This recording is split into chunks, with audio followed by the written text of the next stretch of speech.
Good morning, Metro Nui! Welcome back to another episode of the Barraki Talk Show. We're your hosts, the Mielik brothers, Jacob, Samuel, Thomas, and we're glad you're joining us today as we talk our way through the weird and wondrous world of Bionicle. But first, coming up on the Barraki Talk Show. they were like, we're gonna make spiders, and Greg was like, they're crabs. Return to crab. the Bograk just start humming Kumbaya and suddenly the wall's gone. That's how the Jericho happened. It was a bunch of Bograk. Each set of the wave included at least 6 of the little bitty Visorak. Oh no. The return of the little freaks counter. No, I refuse. All that and more coming up on the Barraki Talk Show. The Stealers of Life, the Poisonous Scourge, the Visorak. These monstrous spiders conquer island after island as they move through the universe, mutating and destroying all they find. These are the Visorak hordes, and today we're going to learn about them.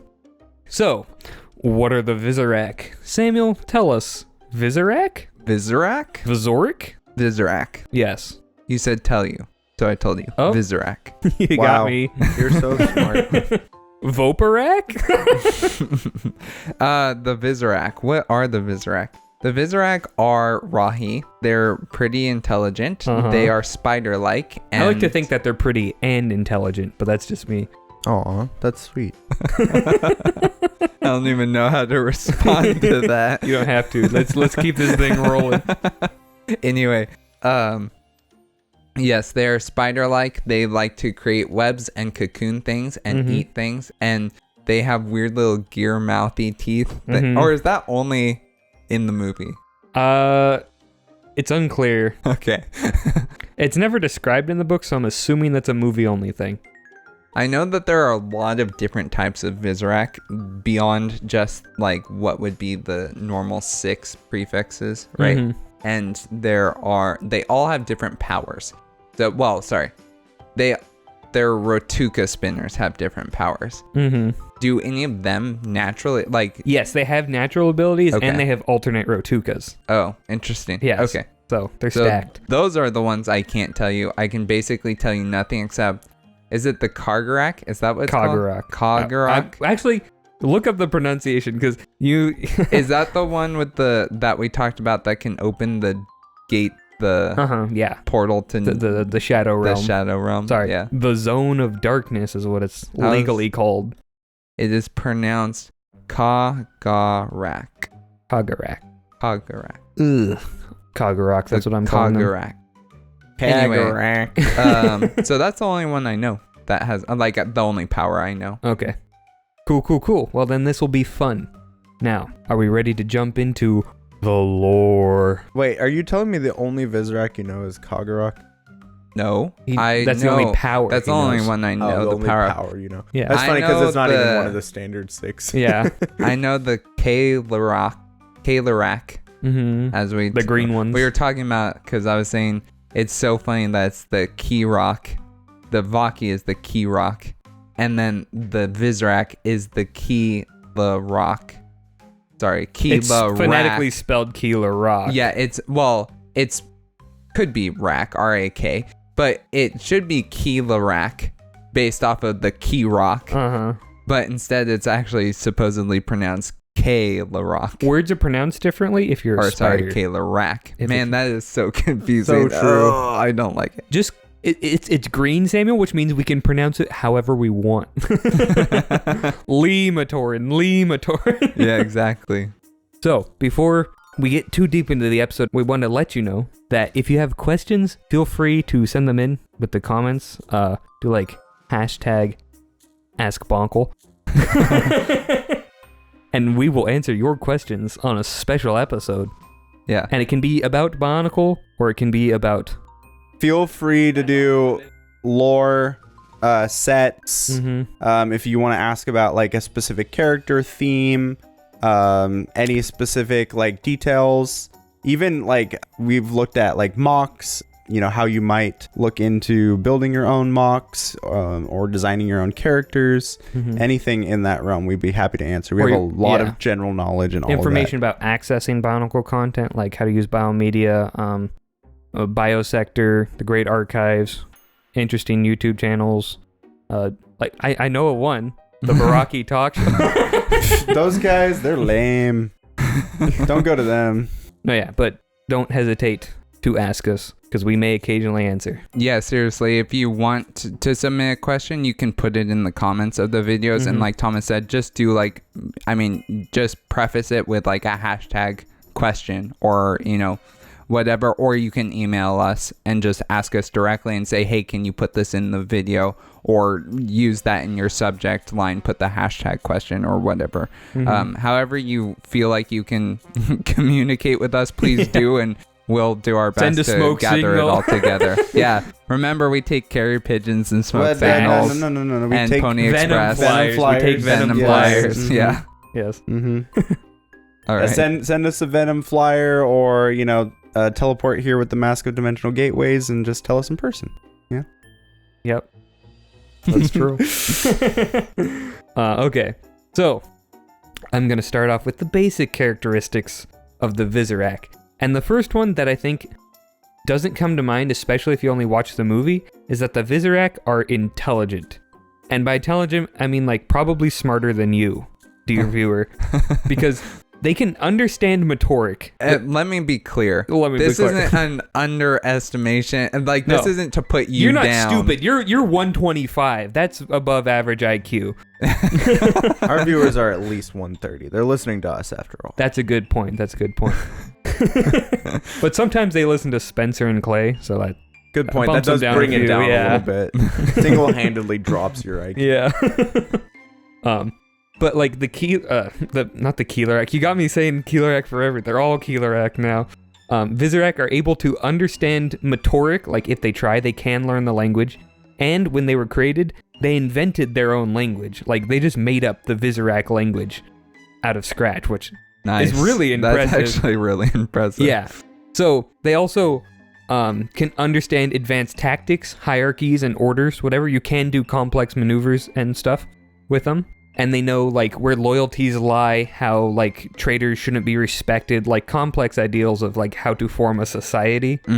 They're also self-aware, and they can understand abstract concepts like loyalty, sapience of others, and they can walk through hypothetical scenarios in their minds, which are all hallmarks of like human level thinking and intelligence. And we know this because Greg just randomly cuts to Visorak points of view for no reason in the books. No, that's literally what a lot of it is. They're like, Rudaka's betraying people. I don't like that. But also, like, if I get punished, I wouldn't like that either. But Sidorak's kind of a loser, so I don't like that. But, and like, they do stuff like that. So it's just like, yep, these are just people. Like, I don't know what to tell you.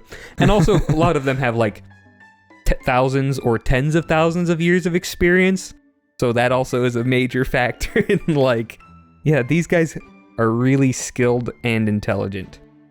So I said, in other words, they're essentially just human level intelligent. Like it's a bunch of like, if you put people into like 6 foot long mechanical spiders, they'd just be the Visorak. And also if there's all like psychopaths, that's an important thing, because the Visorak are evil. I don't know what else to tell you. They like to hunt and destroy. That is like their primary reason for living, which is funny because like the Rakshi, they destroy stuff. They're naturally destructive. They're more like compelled, right? Whereas with the Visorak, it's a deep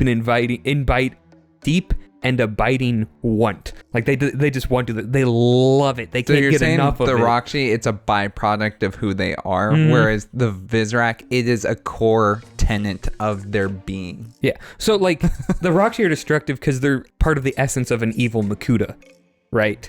But like they on their own, they're not really an intelligent, like free thinking creature. Whereas the Visorak, like they're just Rahi who are created and like, I really could go for some murder today. Like, I just, you know what?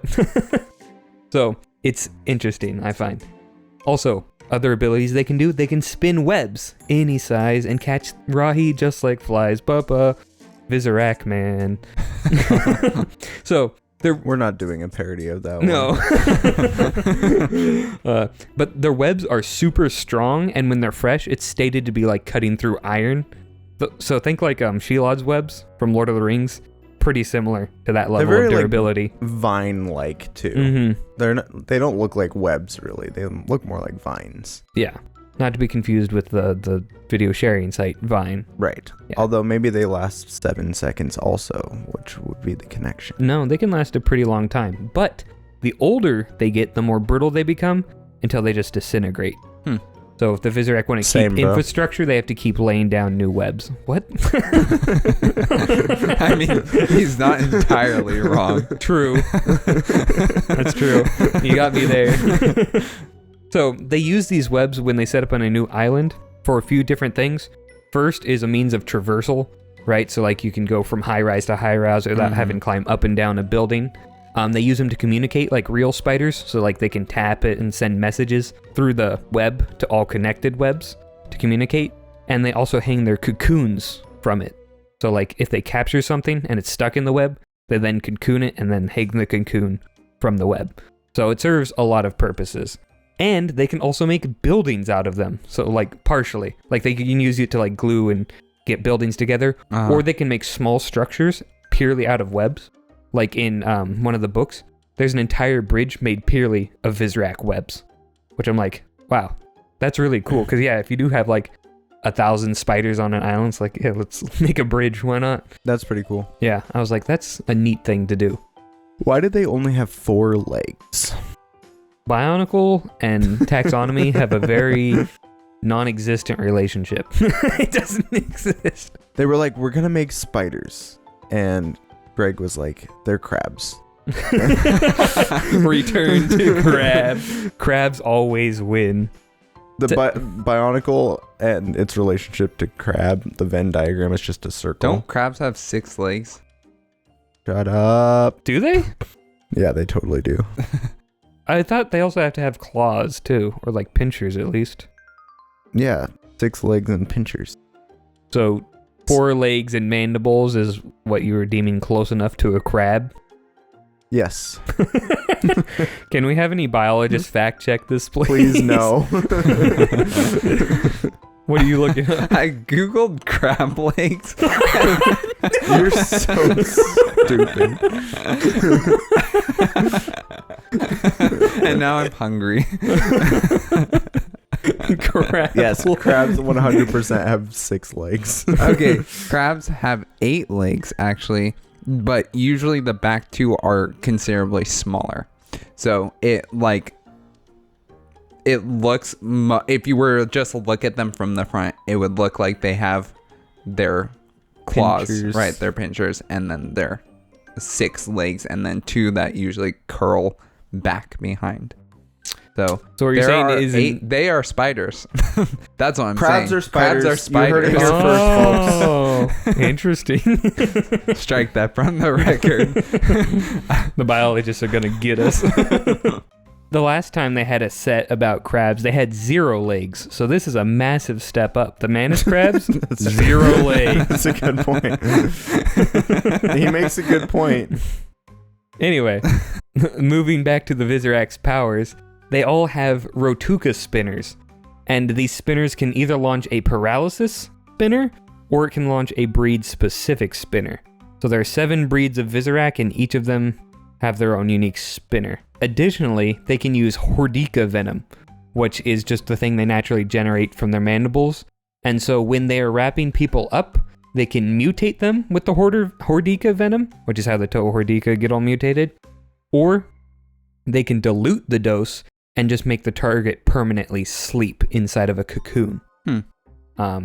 And they can inject it through cocoon barbs, or they can do it through their pinchers. So that's just a cool thing that they do for fun. It's weird that when they inject them with venom, a full dose to mutate them, that it doesn't, well, at least it doesn't seem like it puts them to sleep. But a diluted concentration does put them to sleep. Yeah. You would think that both of them would put them to sleep, and one would just continue the transformation until they're fully mutated and break loose from the cocoon. Yeah. I have no clue. It also mutates inanimate objects, so like I don't know what to tell you. That's a good point. I feel like basically everything about the Visorak is kind of just like, you just have to go, okay. Yeah. Like, that's just how it works. You know, you don't, if you question it too much, it kind of starts to fall apart. I mean, they have every right to write it this way. Like, at least they explain what happens if you dilute it versus give Fair a full dose. That is the because it explains why not everything's mutated. Yeah, that is the fine line that the Bionicle storytellers often walk. Which is, as long as we explain the options, even if they don't make sense and they can't be connected in any way, as long as we explain them, it's good. Yep. So that is the basics of the Visorak. Are there any questions before we move on to the specific breeds of Visorak? No, I want to hear about the Bogarak. Bogarak? The Bogarak. Bogarak? Ever since I said it Mo in that Bo-Derek. Bo-Derek. Bojack Horseman. I was gonna say, ever since I said Bogarak for that short in that voice, like that's how I pronounce it in my head. I'm like, oh, Bogarak. the Bogarak. Bogarak. Bogarak. So, cool thing about the Visorak is that the 4th and 5th letters of their names are the elemental prefix. Yeah. So it's Bog-Ga-Rak, Ki-Le-Rock is what it would be if that thing was pronounced right at all. I had no clue about this until someone, actually multiple people commented this throughout the whole Hortica series. And I was like, oh, that does make a lot of sense. I had never seen them all together, and I had never seen them with their names next to their pictures. So I had no clue what colors were what. And it makes a lot of sense until you get to the Unarak, which is Ohnorak. It's like, that's not the elemental prefix. No, isn't the elemental prefix. There should be a U in there somewhere at least. I love that they just completely gave up with the prefixes. They didn't. Well, they didn't. That's what we're saying. Well, I don't know, because it's like they're so close. It's like, why not just start go the all name the way with in, or just completely get rid of it? You know, the Gaborak. I mean, I don't like when they completely get rid of it, because then you end up with the Vaki, where it's just like, who knows what kind of name they're gonna have. So true. Yeah. I guess that's fair. It's whatever. I don't mind the naming convention for the Visorak now that I know it. Yeah. I'm like, oh, okay. I can, at least now that I know the convention, I don't have to see them in my head. I can visualize the color. Like, I don't need them together to go, oh, that's that one. That's that one. It's like, fine. It is nice. It works. I'm impressed that you were able to do that. I wish I could say the same. So starting off with the Bogarak. This is a blue Visorak. Ooh. And so they have the 2 types of spinners. They have the paralysis spinner and their breed specific spinner. But their breed specific spinner is also a dual effect spinner. So if the target is underwater and they hit it with their breed specific spinner, it inflates the target and makes them float to the surface. If the target is on dry ground, it completely dehydrates the target into dust. And you're like, the target doesn't even have to contain water because they used it on Vaki, and it's an instant kill. Like, they're literally gone. Like, he's going from the Vaki's perspective. He's looking at his squad mates. They're about to attack some Visorak. He looks back, and like, they got Thanos dusted. Like, you just see some dust trailing away, and he's like, that's weird. Where'd they all go? And then he gets obliterated instantly. So is it actually like, does it transform them into dust, or does it just atomize them? It dehydrates them. That makes no sense.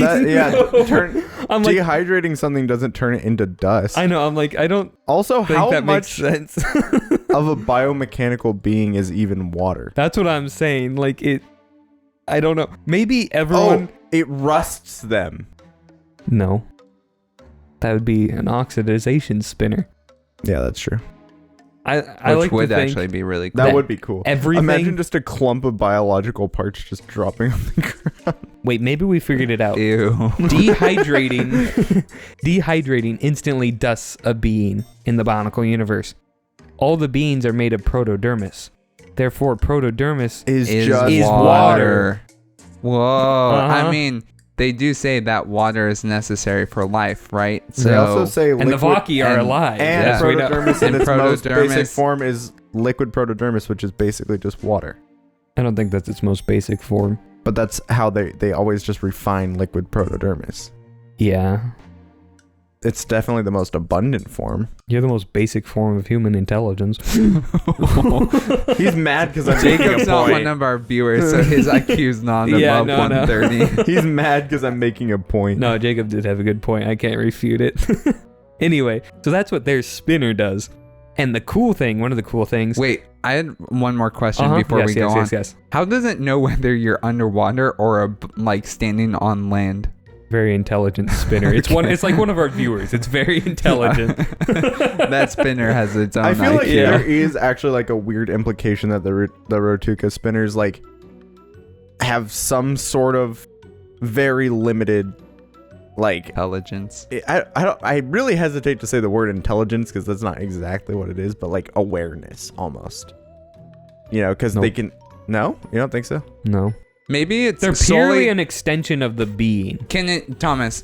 I just thought of it probably how it actually would work. Like since the Visorak fires it, it would still know which target it's aiming at, right? Mhm. So it would know whether it's above ground or Oh, underwater. So that's it true. essentially triggers which version of the disc it's going to launch, Yeah, right? that's true. That's a good point. Because since it's an extension of themselves, Yes. even if it's subconscious, they Correct, would know what yeah. target they're shooting at. Yep.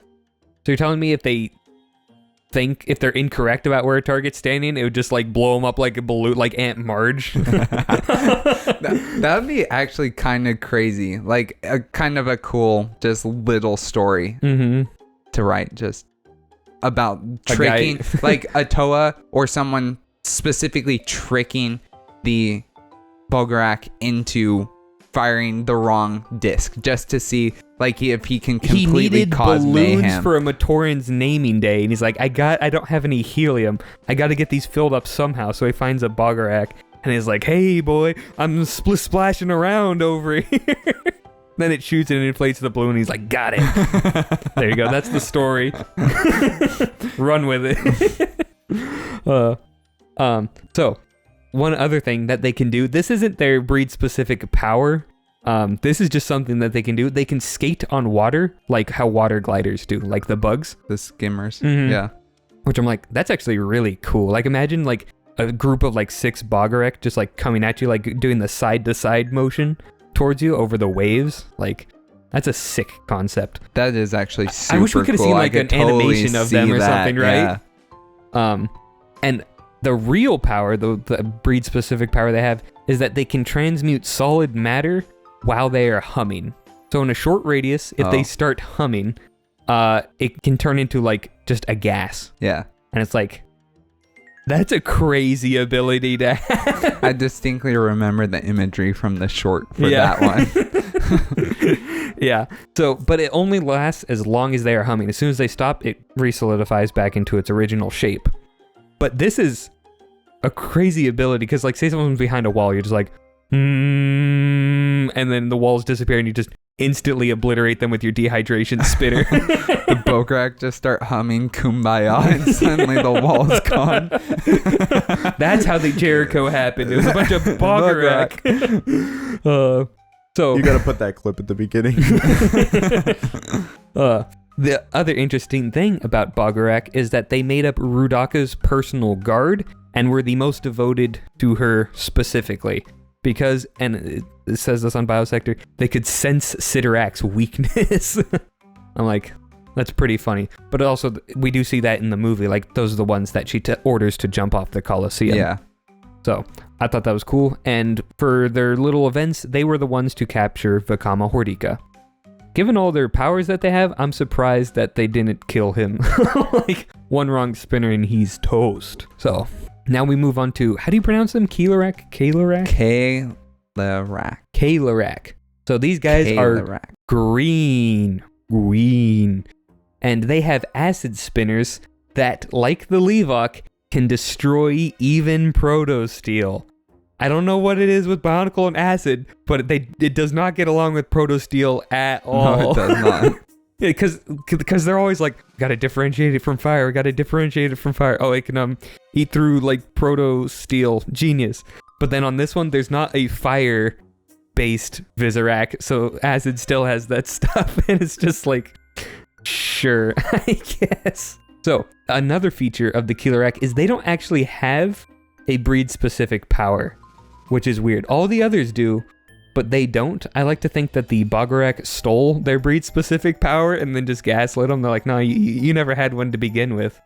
So their trait is that they jump into the air and they spin extremely fast and turn themselves into living buzzsaws, essentially, which is just such a funny concept to me. Like, imagine you're going to take down a spider and it just starts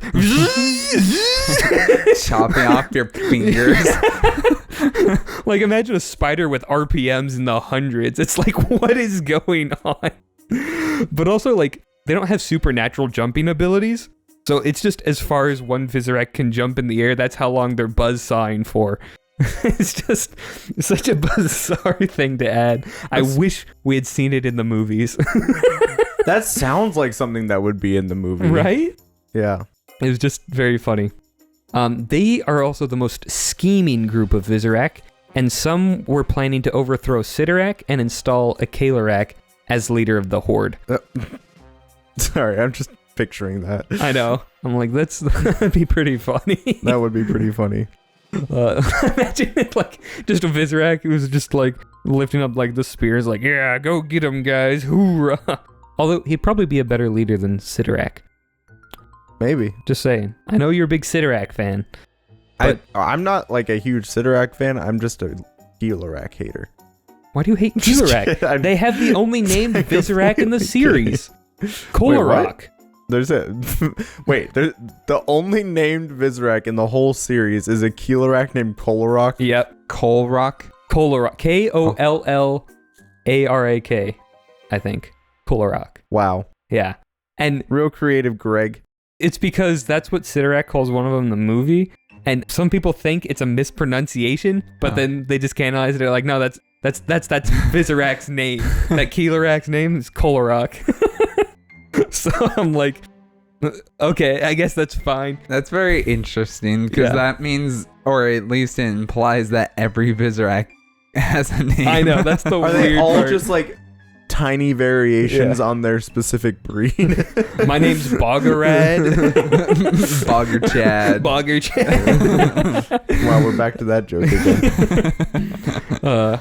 So, and then they... Much like the Keelorak, we always go full circle. Yeah. The Keelorak had the funniest story I've ever seen. And it's that a lost squad of these guys show up to Metru Nui 500 years late. And so what happens is they wash up on the shores and they're like, it's completely empty, you know, there's like nobody here. We must be early to the invasion.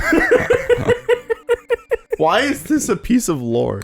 Because where does this come from? This was a short story that happened. I don't know if it was a serial or whatever where it happened, but it takes place 500 years after the Great Cataclysm. So it's Kitangu, the Rahaga, and Duma.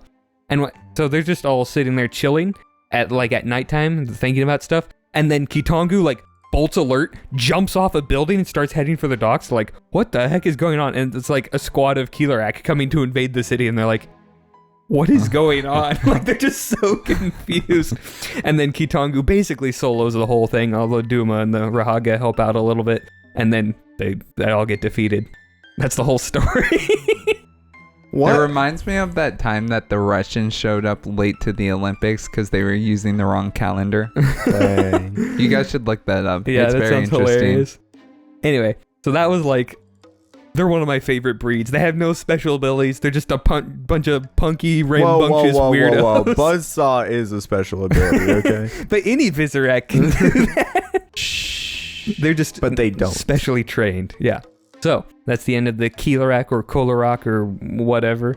And now we move on to the Unarak. So these guys are the black Visorak, and they have numbing spinners. So these spinners just make you numb. That's it. I'm like, I think I would use the Brilliant. paralysis spinner 100% of the time if I was these guys. It's like like me or a Bogarak, like just so far, by far the most powerful. they are by far And the it's most not even powerful. It's close. not Now close. you know why Rudaka keeps them around. Yeah. So the Unarak do have cool things. They have limited telepathy, and they're able to perfectly mimic voices. Oh. So, yep. So this happened in the Moto Hub when Matau was barricading against Uh-huh. him. They read his mind. They're like, oh, he trusts Nokama. And they started imitating Nokama's voice. That's actually Sneaky. insane, that Mhm. combination of the telepathy and the mimicry. Well, It's the like- telepathy is an innate trait. The mimicry is a trained skill. Oh, cool. Yeah. Which I'm like, that is really cool. Another thing going to show the Visorak are really intelligent. The Unarak use these abilities to lure people into traps, obviously, or get them to move their barricades or whatever. However, another interesting component to the Unarak is that they are natural followers and grunts, and they are oftentimes used as living battering rams when mechanical rams aren't available. So, and the funny thing, they're not even more durable than other Visorak. They're just the ones that everyone picks on. But I don't want to use my head. No, that's literally. So, like, how many are just like smashed flat against the gate? Yeah. Like the guy in Ben-Hur who's strapped to the front of the ship. Like, that's exactly what I'm imagining. Because I'm like, how are you breaking a gate open with these guys? Anyway, they're like plank really hard. So that's just a funny little thing. I'm like, I like the Unarak though. They're cool. Editor Thomas here to say that it is actually stated they are strong enough to serve as living battering rams, so presumably they're more durable than the other Visorak. Although that's less funny, so I choose to ignore it.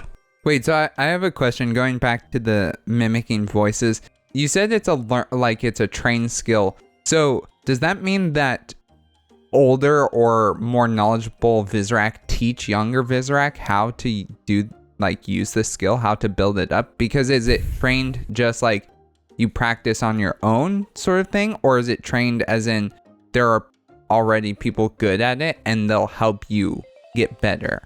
Don't know. Okay, All I know is that it's not an inherent trait, gotcha. which means it must be trained. Kind of like how the buzzsaw is not an inherent trait. It's just something they do.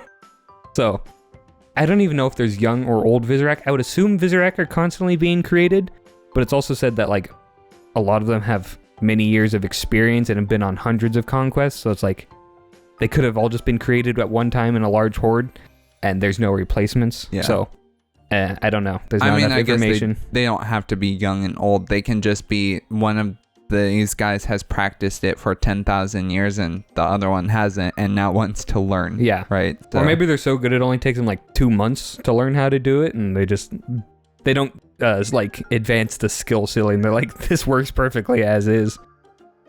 I don't want to be a buzzsaw though. I'm gonna learn to mimic voices. I just thought of something really quickly.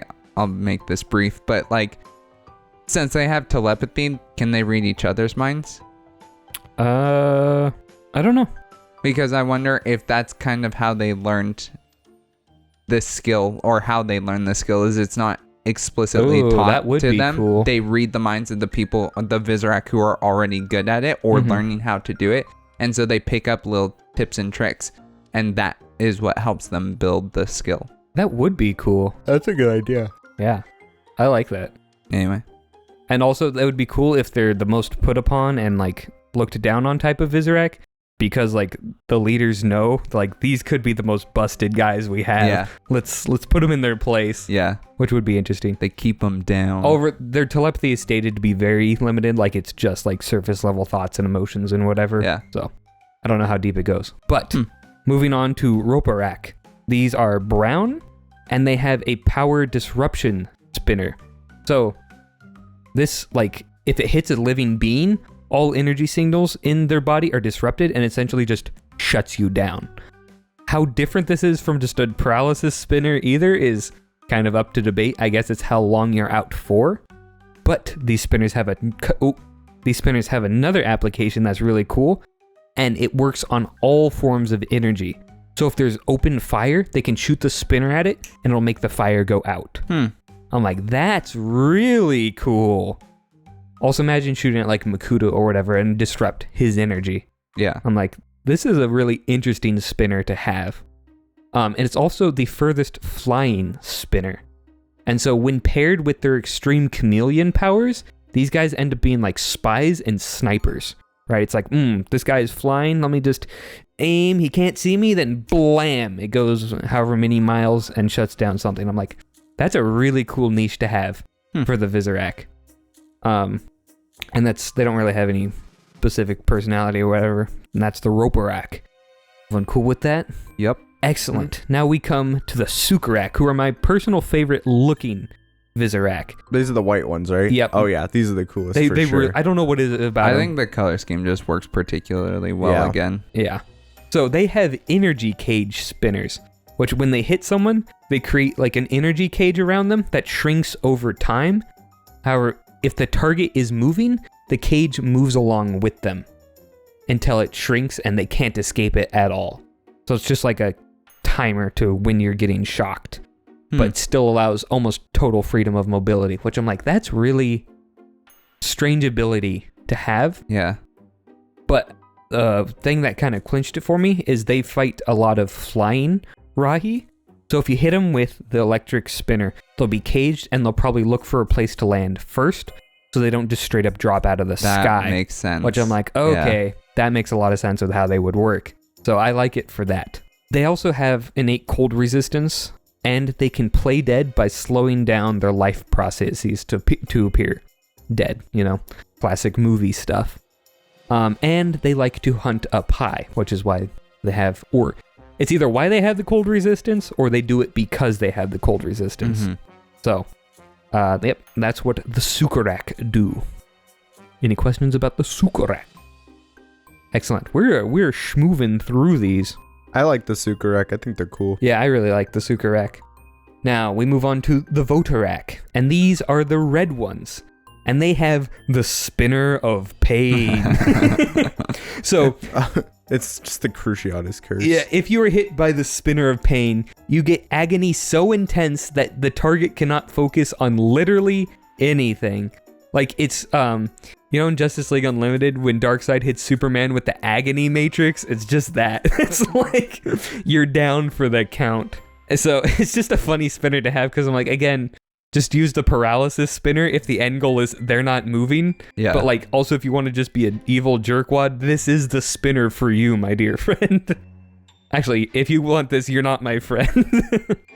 A trait about the Votarak, though, is that they can go into berserker rages where they're nearly invulnerable, right? It's like you're pounding on them with like a hammer or whatever, and they're getting really mad, and then it's doing no damage. Their carapace is just like extraordinarily hard, and they can just like bulldoze over people.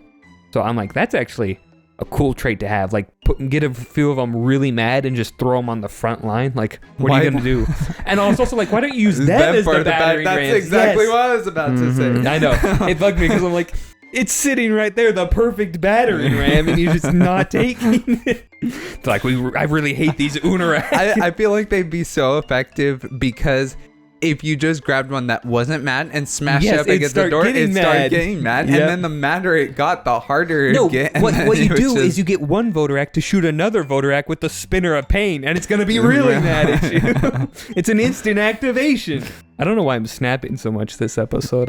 I'm getting the Italiano. Do Italians snap, or do they just do they do this? the finger thing, but I'm sliding off my fingers to stop the motion, and it's snapping automatically. I'm a victim of circumstance. Anyway, the Votarak also have heat resistance because they're red and they have to have heat resistance, of course. And their preferred method of combat is... Try to guess what their preferred method of combat is. Brute force. Just straight up charging. Okay, yeah. Forward in a straight line. I'm like, wow. Never would have predicted the Berserker Visorak would want to charge straight forward. See, I was thinking they were going to use subtlety and intrigue. That's not the word I was looking for. Subtlety and deception? Deception, yeah. No, they deceive you by killing you up front. Oh, I get it. No. It's like a ruse. Yeah, it's all a trick. Mm-hmm. It's their ultimate deception. The scheme. Yeah, I was trying to figure out. So then the seventh and last official breed of Visorak is the Kagarak. So You think that the Kagurok would also be a water one because it has the Ga elemental prefix, but no.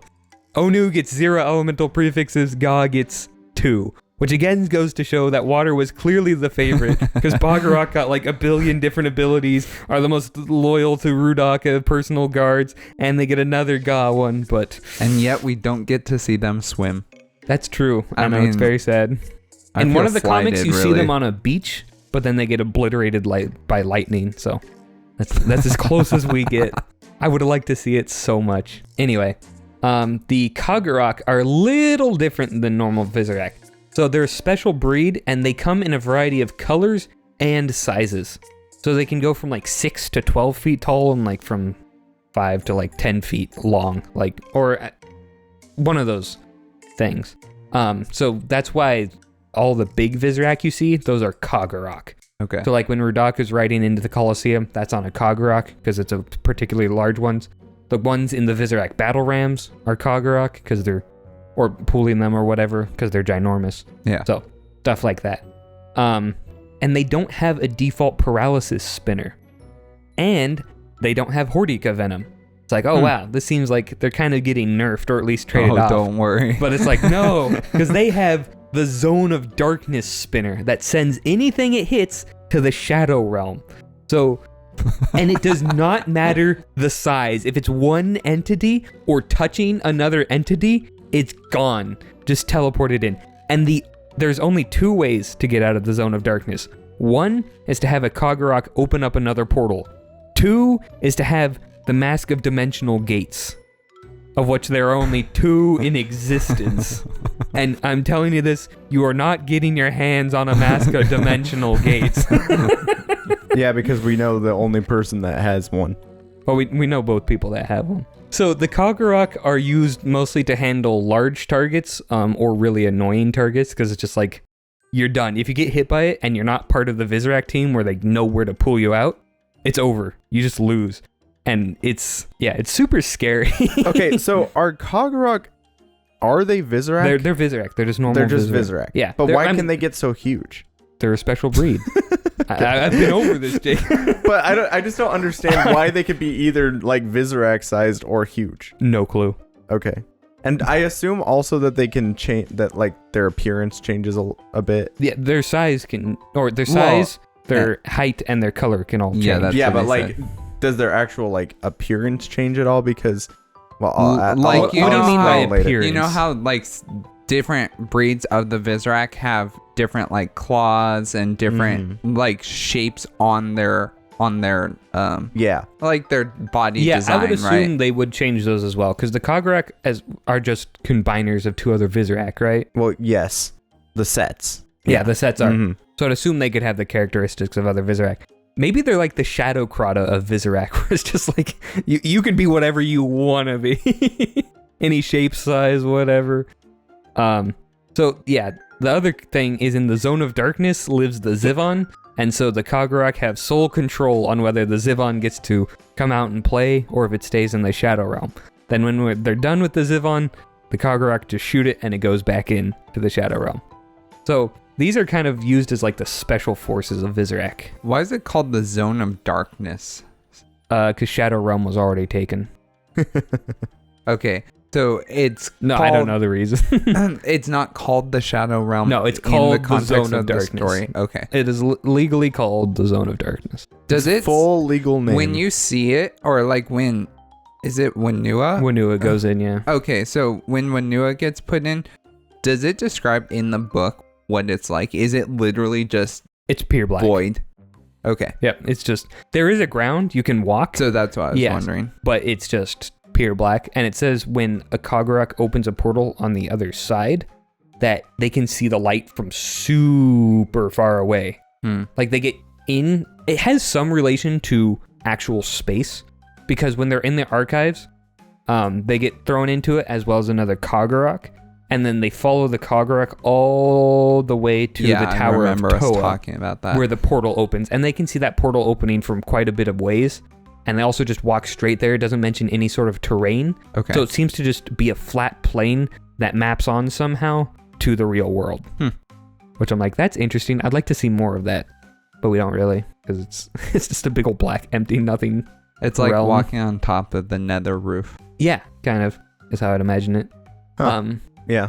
And I guess you wouldn't have to have portals have heights because any portal that opens on the y-axis would just appear at the level plane. Yeah, that'd be cool. That would be really... So what if you open 2 portals on different floors, like directly? Yeah, how would it above each appear other? in the shadow zone or the zone of darkness? Shadow realm. I wonder if it just flattens the plane to be, like there's basically no Y. So if there is no Y and you're in the real world and you make 2 portals, one on top of each other directly. They're probably just the same portal. Yeah, I wonder if they would like merge or something. I Yeah. don't know. That'd be kind of cool. Or it'd merge, or it would just place the latest opened, most recently opened. I one. bet Oh. Brutaka would know. Like there's only one at a time. Yeah. That would be kind of cool too. Yeah. Like the portal gun in Portal. Yeah. Yeah. That would be cool. So we got that one figured out. So That much one's on the speculation. house, Greg. You Yeah. can keep it. put the Jacob, Samuel, and Thomas counter. Greg is not listening to this podcast. Greg's probably so done with Bionicle. You know that scene in the Lego Batman movie where Batman takes out his counter, good ideas Yeah. counter? Yeah, That's collective. Greg right now. He's like, I've had this many great ideas. And he's like, the Mulek brothers had a good idea, so I'll collectively add One. Can you just please add that clip and then, replace Yeah. out the... I'll see what I can Yeah. do. You had a good idea, and you had a good idea, and you had a good idea, and I had a great idea, and I just, you know what, I think that collectively I'm gonna add 1. So, and yeah, that's pretty much it. The Kagarak are like the special forces, Visorak, and I think they're really cool. I'm like, this adds some flavor, some je ne sais quoi to the Visorak. Greg really went crazy with the combiner models on this particular Oh yeah, this year wave. he's like, combiner models, you get all the powers. He's like, I couldn't put the other 158 Rockshi powers in this wave, so you get it. Sentrak, you specifically, you get them all. The unfortunate side effect is we now have Proto-Cairns and Paracrex, so, Yeah. What are paracracks? don't worry. We'll talk It's like about a pair of Crocs. So that is all the Visorak proper, but there are support Rahi that follow the hordes around. So the swarms carry a variety of different Rahi to keep the occupation going, and to serve various other purposes. The first and most important which is the colony drones. So the colony drones are Rahi that look like little Rahaga, and they're Rahaga combiners out of universe, and they have the special property of generating pure energy Rotuka spinners. So it has no effect, it's literally just pure energy. And if there's one thing we know about Bionicle Universe residents, they eat pure energy. So the colony drones will just generate stuff, and that's how all the Visorak hordes feed. Because they're just eating the pure energy. Interesting. Mm-hmm.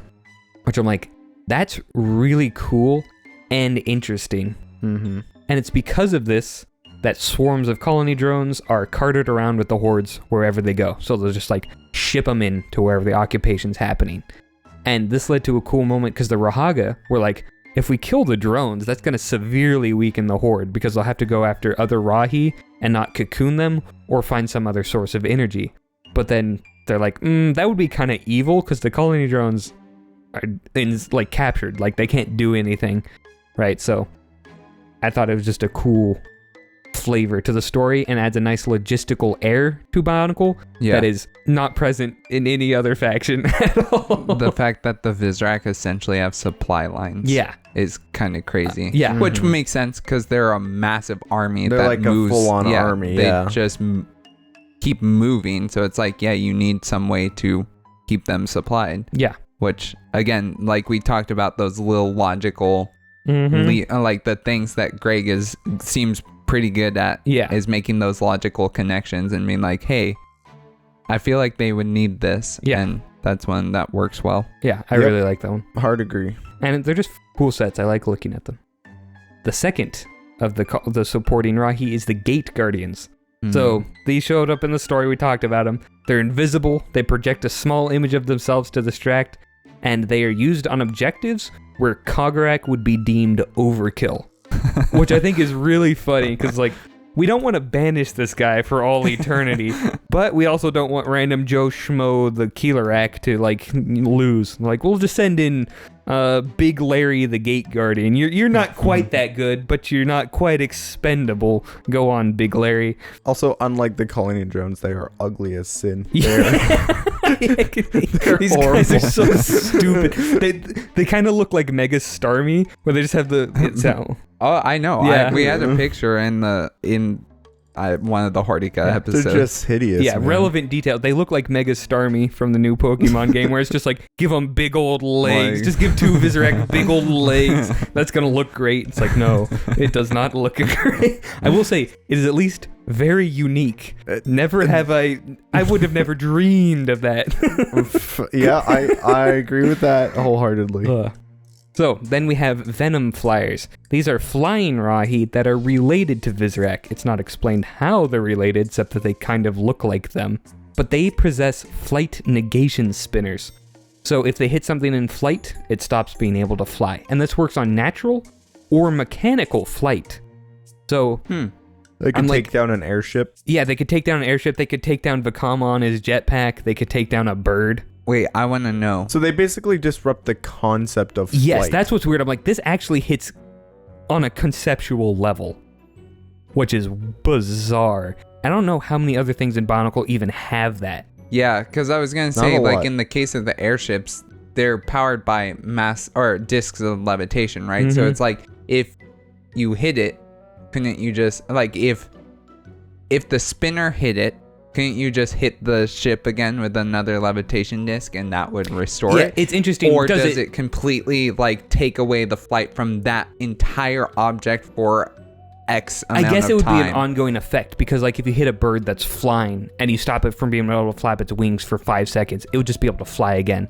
Whereas if it's an ongoing effect, it would fall to the ground. Yeah, but in that case, like, if you hit the bird, the wings, it wouldn't matter if it could still flap its wings, right? Because that would be a continuation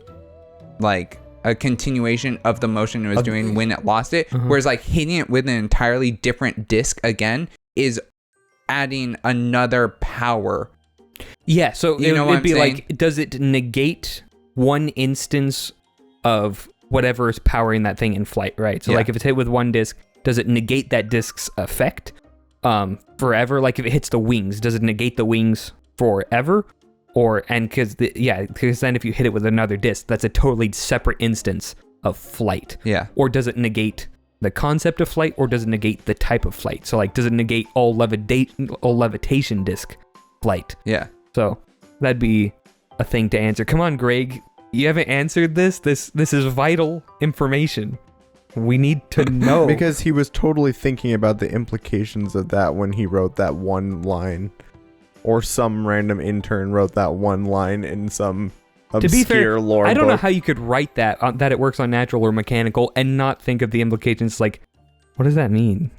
Like, I don't know. It's just a very strange, but I think a very cool concept. Yeah. Now, the Venom Flyers are also used as messengers for a lot of different factions as well, which I'm like, that's also super cool, because flight in general is just a busted ability to have. Being able to fly is so crazy, and especially in such an information-starved universe as Bionicle, being able to just fly everywhere with intelligent creatures who can communicate is really nice.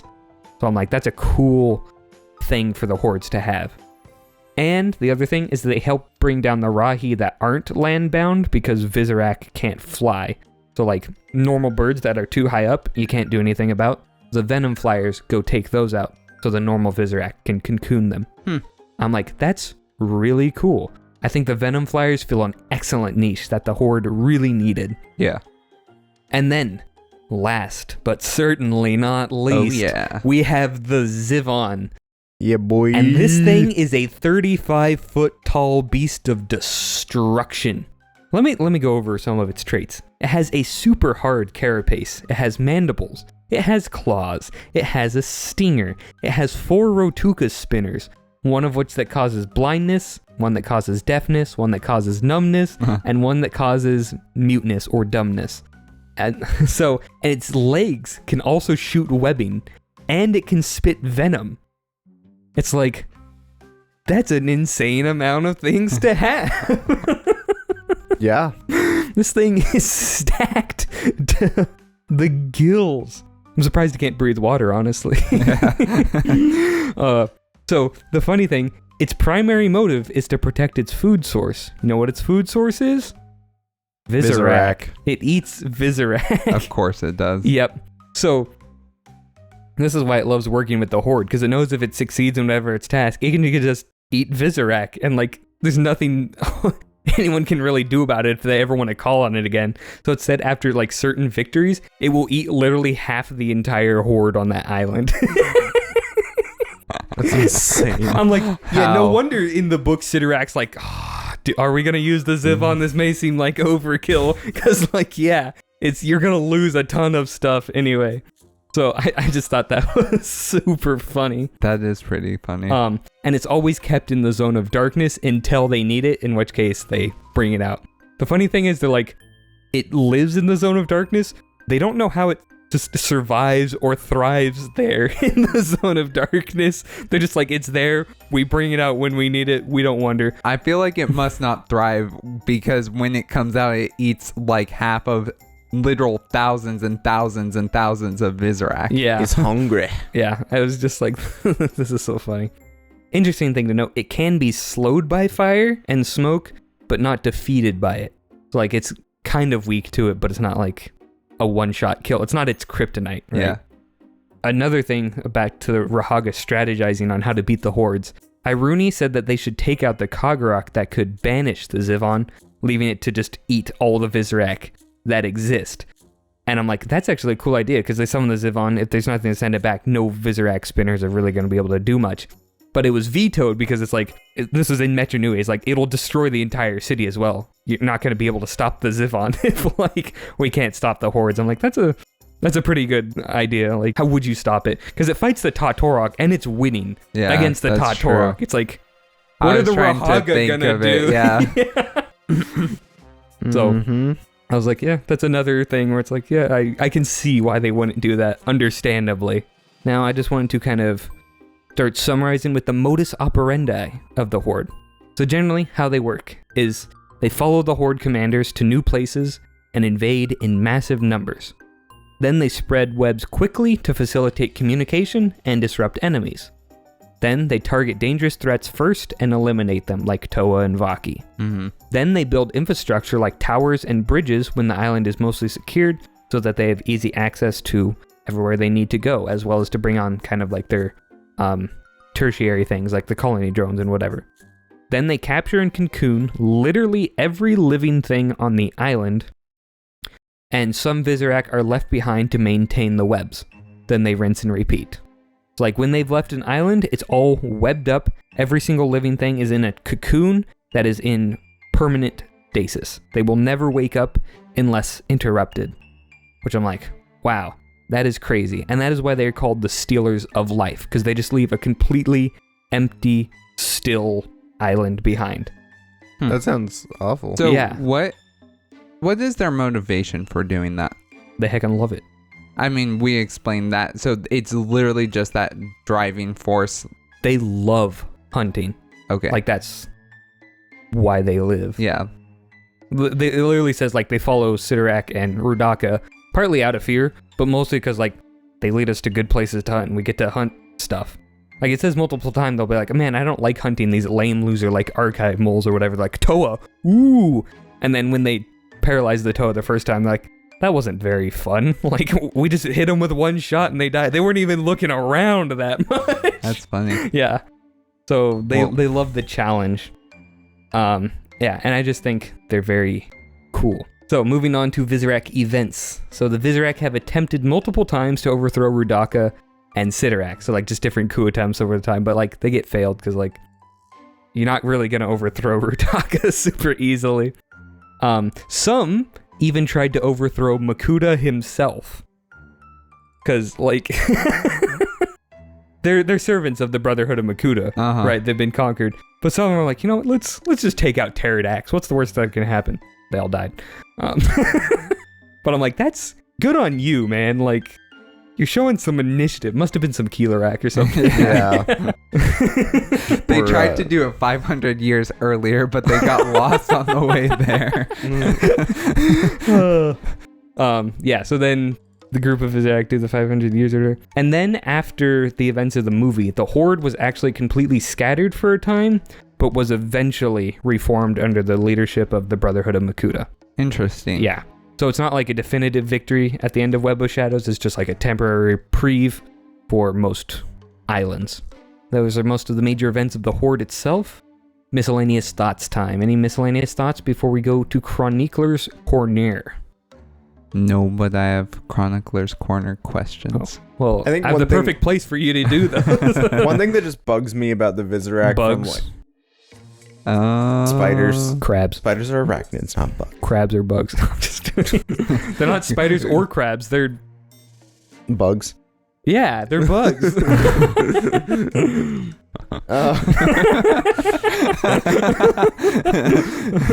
I was right the whole if the time. biologists weren't or hadn't had a heart attack by this point, now they certainly have. I think you mean a brain heart attack. A brain heart attack. Sorry, you were saying. Why do I even bother with you people? You were saying something about bugs. I was just saying it bugs me that Bugs. it annoys me that the Visorak, like, there's no clear, like, specific definition of what a Visorak is. Because it's like, this is a special breed of Visorak. Like, what makes it a Visorak? This is related to a Visorak. How is it related to a Visorak? What is a Visorak? And it's not like you can just say it looks like a Visorak, because Venom Flyers look like Visorak. Yep. But they aren't Visorak. Like, very distinctly, they are not Visorak. Yep. They're related to Visorak, Jacob. Don't you know? I don't get how any of the taxonomy works, because Rahi don't reproduce biologically. They're all like spontaneously created. It's like, Right. how are any of you related at all? What does that even mean? And a Zivon looks like a Visorak, but it's not a Visorak. And you know what else looks like a Visorak? A shoot lurker. And Yeah. it's not a Visorak. Shoot It's not lurker, even yeah. related to Visorak. Yeah. And it's like, okay, so what is a Visorak A then? Visorak is a bug, Jacob. We've been over this. Behold, Visorak. Tom, put a picture of a bug on screen right as I say that. A VW bug. Yeah. Behold a Visorak. I mean, it kind of makes sense. Rudaka looks at him and she's like, transportation? They are made of metal. It's all Yeah, interconnected, Nancy.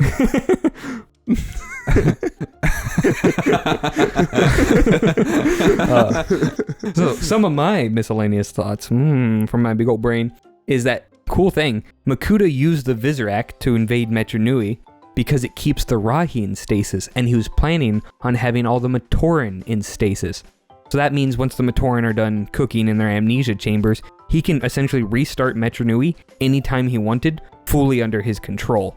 Interesting. Which I'm like, thinking about that makes a lot of sense. That does make a lot of sense. Yeah. Because you can, like, yeah, you have the control over the entire environment too, right? You can choose to release certain Rahi back into the environment at any given time. Yeah. That's really smart. I was like, oh, that makes, I don't know if that was planned, but it makes a lot of sense. Yeah. The Visorak are also cool, and they fill a cool antagonistic niche between the mindless swarms of the Borak and the limited but powerful Rakshi. So I'm like, because like the Borak are a massive, totally mindless horde, whereas the Rakshi are like super concentrated, destructive, and the Vaki are just kind of lame and useless. So I thought it was cool to have intelligent enemies with a limited number of powers, but with neat applications, and also a large number of them, but not an infinite number, right? Because there's like thousands, hundreds, or thousands of Visorak, whereas the Borak, there's like thousands or tens of thousands of them. So it's like you could defeat all the Visorak if you wanted. It's going to be really hard, and it's going to be very situational, because in the wrong situation, one Visorak could defeat one Toa, right? So I think they're cool for storytelling opportunities, because you can scale their threat up and down as you want. Yeah. I just realized how wild it is that there is actually only one sort of underwhelming villain force in pretty much all of Bionicle, and that's the Vaki. Yeah. Because after Pretty this, much they get everything very else personal. after this, they're all really good. Yeah, that's true. Good job, Bonkle. Yeah. A+ Bunkle. Well, it would be an A. A+ would be no failed villains. Sorry, I don't make the rules. I just make the rules. I also think they're cool story fodder because, like, you can play up their intelligence, have a small elite group of them be main characters or antagonists. You can play up the horror aspect of the Visorak and, like, watch an island be overrun, right? There's mutations going rampant, webs everywhere, a creeping silence over the parts of the island that have been conquered because everything's cocooned, and monsters as smart as you and probably 1,000 times more experienced are coming to get you specifically, and they're gonna love every minute of it. Like, imagine a Matoran just on the island. Like, write a story about that. Like, he's just watching everything come crumbling down. Is that not cool? This wave really flirts with some of those, like, body horror, dark, Flirts with like, Rodaka, am I right? kind of more sinister themes. Yeah. But it never quite, for obvious reasons, never quite goes all the way into it, which I think is, in many ways, a shame. Yeah. I'm preoccupied with the thought, like, we timed the Visorak episode to be, like, near Halloween, which I'm like, we're pretty smart. Pretty Because big they're brain horror. there. Ooh, spooky, scary spiders. I thought they were bugs, Thomas. Spooky, this scary guy. bugs doesn't sound as threatening. The bug, Alfred Hitchcock's The Bugs. So you can also play up the loyalty aspect of them and have multiple people give them, like, conflicting orders. So it'd be like, who do we follow? Sidorak or Rodaka? Sidorak or Rodaka? Or you can just have them serve as goons and basic underlings, like in Time Trap, where it's like, kill yourself, Bogrick. So I just think they're an underappreciated force because there's so much you can do, and you don't have to read into any of their lore. Like, you don't have to make stuff up or fill in the gaps. It's all there. You can do all of this with them, right? Whereas with, like, the Vakian stuff, we had to read a bit more into it to be like, if you want to do something interesting, here's how you'd have to do it. So that's my final non-spoiler thoughts about the Visorak. David Attenborough has possessed me. Something possessed you. I don't know what it was. So, moving on to Chronicler's Corner. You are now entering the Chronicler's Corner. The following content may not be appropriate for viewers unaware or unacquainted with the wider Bionicle lore, as major plot points and reveals will be spoiled. If you wish to avoid this section, skip to this time in the podcast. 1 hour, 18 minutes, 27 seconds. Viewer discretion is advised. So, Chronicler's we're in the Corner. Chronicler's Corner. You had some questions? Yes.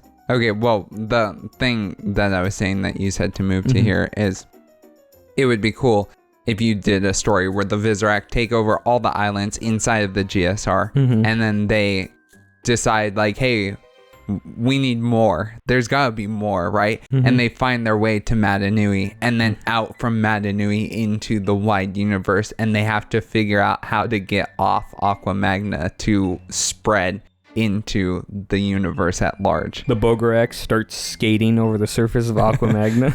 I would like to think that the Kalarak just, like, start spinning and propel themselves off into space, and then all the other Visorak just hold They on to pass them. Levok Call as they go by. No. What they do is it's like ants where they can form boats, and then the Keelarak are the propellers of the boats. Oh, there you go, space boats. It's like an outboard motor. Or they just cruise around on They Aqua use the Magna. inflation disc to make a bunch of balloons and float off the planet. That would actually be kind of cool too. No, that would be stupid. I mean, it would. It'd be kind of interesting. But the other thing I was going to say is, so you said the Horde were scattered, but then eventually regathered under the Brotherhood. Do we know kind of like what time period that was, like how long that took? Because why would the Brotherhood not under Pterodax, why would they not use the Visorak hordes to their advantage, like during the time of the Anika or Mari or even Fantoka Mystica? Like, why wouldn't they use them as a force? Well, because it's really hard to get into Cardanui, so they couldn't have brought in a number of forces there. Voyanui was they didn't have access Yeah. to. And then Maranui, they would all get mutated. So like there's no way you could have used them then. They used them in the war against the Dark Hunters and against the Order of Madanui. So like they're around in the serials, like fighting kind of frontline soldiers almost. So they do show up a lot in lore. It's interesting that you see Rakshi in the Glatorian, like the final battle in the Glatorian, but not Visorak. Yeah. Which would have been a cool callback, like if they had remembered or thought about it or added it in. I think Rakshi was actually the right play because it shows how powerful Makuta was. Like he'd amassed so many Rakshi. Well, no, I totally agree. I'm not dismissing that. Like, I'm glad the Rakshi are there. Gladtorian. I just think that would have been also cool to have the Visorak there. Yeah, Like, I agree. Visorak just kind of stars. like I mean, really, just yeah, would have added some cool flavor to stars. Yeah, because stars is essentially a summary of all of the villains, or not all of the villains, but like the key components. You have a Paraka, right? You have the Rakshi. You have Tahu and Takanuva, right? Who are main, like these are main elements of the story up to that point. And I feel like the Visorak are important. And so I think that's a missed opportunity. But yeah. Given how little Metro representation went on during that era, I would assume they just didn't care. Yeah. Yeah. Imagine having, instead of Gresh, you had Vikama or something as a star. I'm like, that could have been cool. He gets devolved back into a Toa. Just saying. That would be interesting. Yeah. Spitballing here. Call us, Greg. Or Lego. We'll relaunch stars with our new ideas. It will be popular this time, guys, I swear. Yeah. It'll make $1 more billion. Trust us. We're also going to put Jared Leto in it just to be safe. Jared Leto as Takanuva. Oh, gosh. Shoot me. It's Nuven time. Okay. So, going back to Chronicler's Corner. Weird thing about the Visorak is they were most likely programmed into Madanui's consciousness by the Great Beings, because the Scroll of Preparations, which is a list of tasks the Toa Nuva need to do before Madanui is fully awakened, mentions killing all the Visorak. So it's like, the Great Beings knew they exist. I knew it was the Great Beings. Why did I say that? You called it, man. I totally called it. Great Beings heckin' love their crabs. It was probably Valika, wasn't it? Valika, right? It wasn't on the scroll of preparations to begin with, but he's looking around at all these stupid spiders. He's like, and kill all the spiders.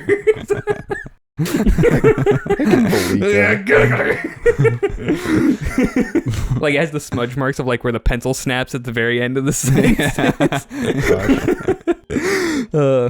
So like it is interesting because obviously if the Great Beings programmed them into Madanui so he could give the stuff to the Makuta when he created them, and they wouldn't not have knowledge to make them, they obviously would have to serve some purpose. And the purpose that was theorized, that has been theorized by fans, is that they have they were meant to serve as some form of homeostasis, right? It's like putting errant cells into a never-ending sleep without necessarily killing them. Yeah. Which I'm like, that could work. That like does what make sense. Makuta was thinking about doing, as you mentioned earlier. Kind of like that. Not to the degree of it wipes out all of his brain cells, but to a degree where it's like you stop one specific cell here, specific cell there. Because like the Vaki were artificially created to not harm workers. Visorak would be a natural way to subdue without harming. That could be a way to do it if that's what the intention was. They're like white blood cells, but like they can turn cancerous. They're like a bunch of evil white blood cells. Like cancer. Good point. So, get into the Visorak origin though. They were made 75,000 years ago by Kirox. And when they were made, they quickly made their own language and conquered the island that they were on, later renamed to Visorak. Wow. Yeah, I'm like, there's a theme here. I'm like, they're an intelligent bunch, not a creative bunch. Tell that to the Kirok, Thomas. Good point. So then Kirox made the heart of the Visorak, which is a crystal that can summon all Visorak when it touches the ground. When he made this, though, is unknown. It was just sometime that he made this. However, the cool lore tidbit is how the Visorak came under the subjugation of the Brotherhood. By the way, this is Makuta. Did you mention he was a Makuta? Makuta Kirox. Yeah. Yeah. I didn't say he was a Makuta, but yeah, he is. And how they came under the Brotherhood is that Gorast single-handedly conquered all the Visorak hordes and is the reason they serve the Makuta. Wow. And she did this without using the heart of the Visorak, meaning they weren't all in one place. She had to go and hunt them down, which I'm like... This is Makuta Gorast. Makuta Gorast. I'm like... And Kreka survived against her, so that's another upscale for Kreka. That is pretty impressive, actually. At this point, like, who can't Kreka defeat? I don't know. Toali Khan, but... Well, also Gorast. Yeah. And Makuta That's a good point. Pterodax. So he can't defeat Gorast, but he can survive, which means if all the hordes were to attack him at once, he would be able to survive. That's true. That's the power scaling truth, Jacob. Kreka is way above wall level. This is not how A equals B and B equals C works. I just thought it was funny because I'm like, Greg just loved Gorast for some reason. Like, give her all the cool stuff to do. Greg likes the female characters. Gorast, Lariska, Rudaka. I mean, to be fair, there are disproportionately There's like fewer 4 of them. females than there are males, so Yeah. it's like... But he does give him all the crazy feats because, like, Tuyet is female. Helrix, female. Yeah. Golly, when she obliterates all of Karzani, was female at the time and continuing. Kina. Yeah, so it's just an interesting thing, but I like Gorast, so I don't mind it. Now, the Visorak also made up the bulk of the Brotherhood of Makuta armies because they were really versatile, they were intelligent, and they had the ability to capture without killing. And my theory is, since they were created by Makuta with the express purpose of like being an army, the Makuta could just make more of them at any time because the Makutas are master of Rahi, and they obviously have the recipe and ways to manipulate the Visorak, so it's like, you can kill 1 billion of them. I would assume the Makuta can just make more. So that's why I think they work well as the main force of the Brotherhood. Interesting fun facts, though. A group of Visorak were stranded on Voyanui because they were just trolling through the southern continent when all of a sudden Voyanui broke off. So they're just going around like, what are we supposed to do? Which is very funny. That is pretty funny. Yeah. And then, last, I have in my notes, is that all the Visorak were destroyed when the heart of the Visorak attracted them to a volcano island called Artidax. The Toanuva got the heart of the Visorak, they put it on Artidax, and then the Order of Madanui erupted the volcano, killing every known Visorak in the entire universe. Except the ones that were on Voyanui. Until that. They weren't in the universe. Good point. Plus, I don't think they survived the trip down. Also, good point. Because you had to be in the caves to do that. And I don't think they left them in the caves. Yeah, so that was the last of the Chronicler's Corner for the Visorak. Sweet. Yeah. Oh, one more thing I forgot to put in here.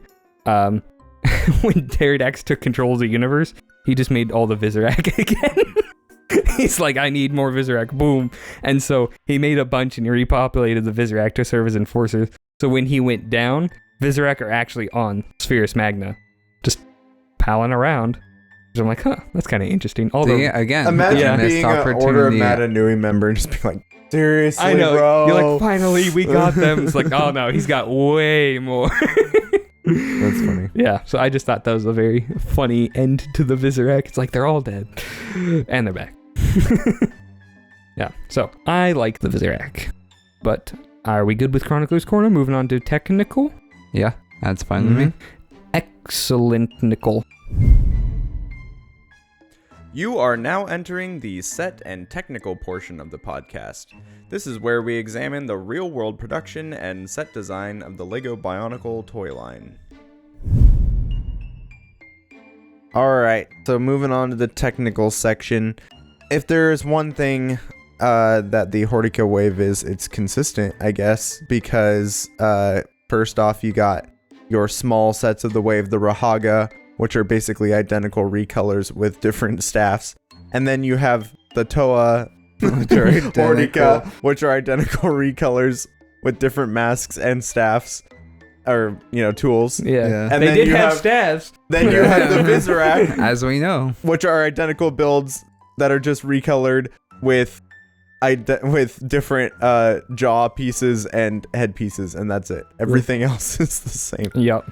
So, you got to give them points for consistency. They saved all the creativity for the combiners and titans. This is so true. This wave has an insane amount of combiners and titans. Like, it's crazy. I know. Looking through it, I'm like, oh man, these are all actual combiners and titans. Yeah. Like, that's bonkers It's to me. insane. Yeah, I don't know if this one has the most, but it's got to be up. Yeah. So the main build of the Visorak is they have a head/torso piece, and then they have 4 legs, as previously discussed. Because they're bugs. Because they are bugs. And then they have like a rubber band. The head like attaches to or pushes against a rubber band, and when you like push it down, it makes the jaws like snap closed. Pretty cool. It's pretty cool. It's no cool Borak feature. head lunge, but it's Yeah, it's definitely not as cool as the Borak head lunge, but it is satisfying to be able to pinch the things.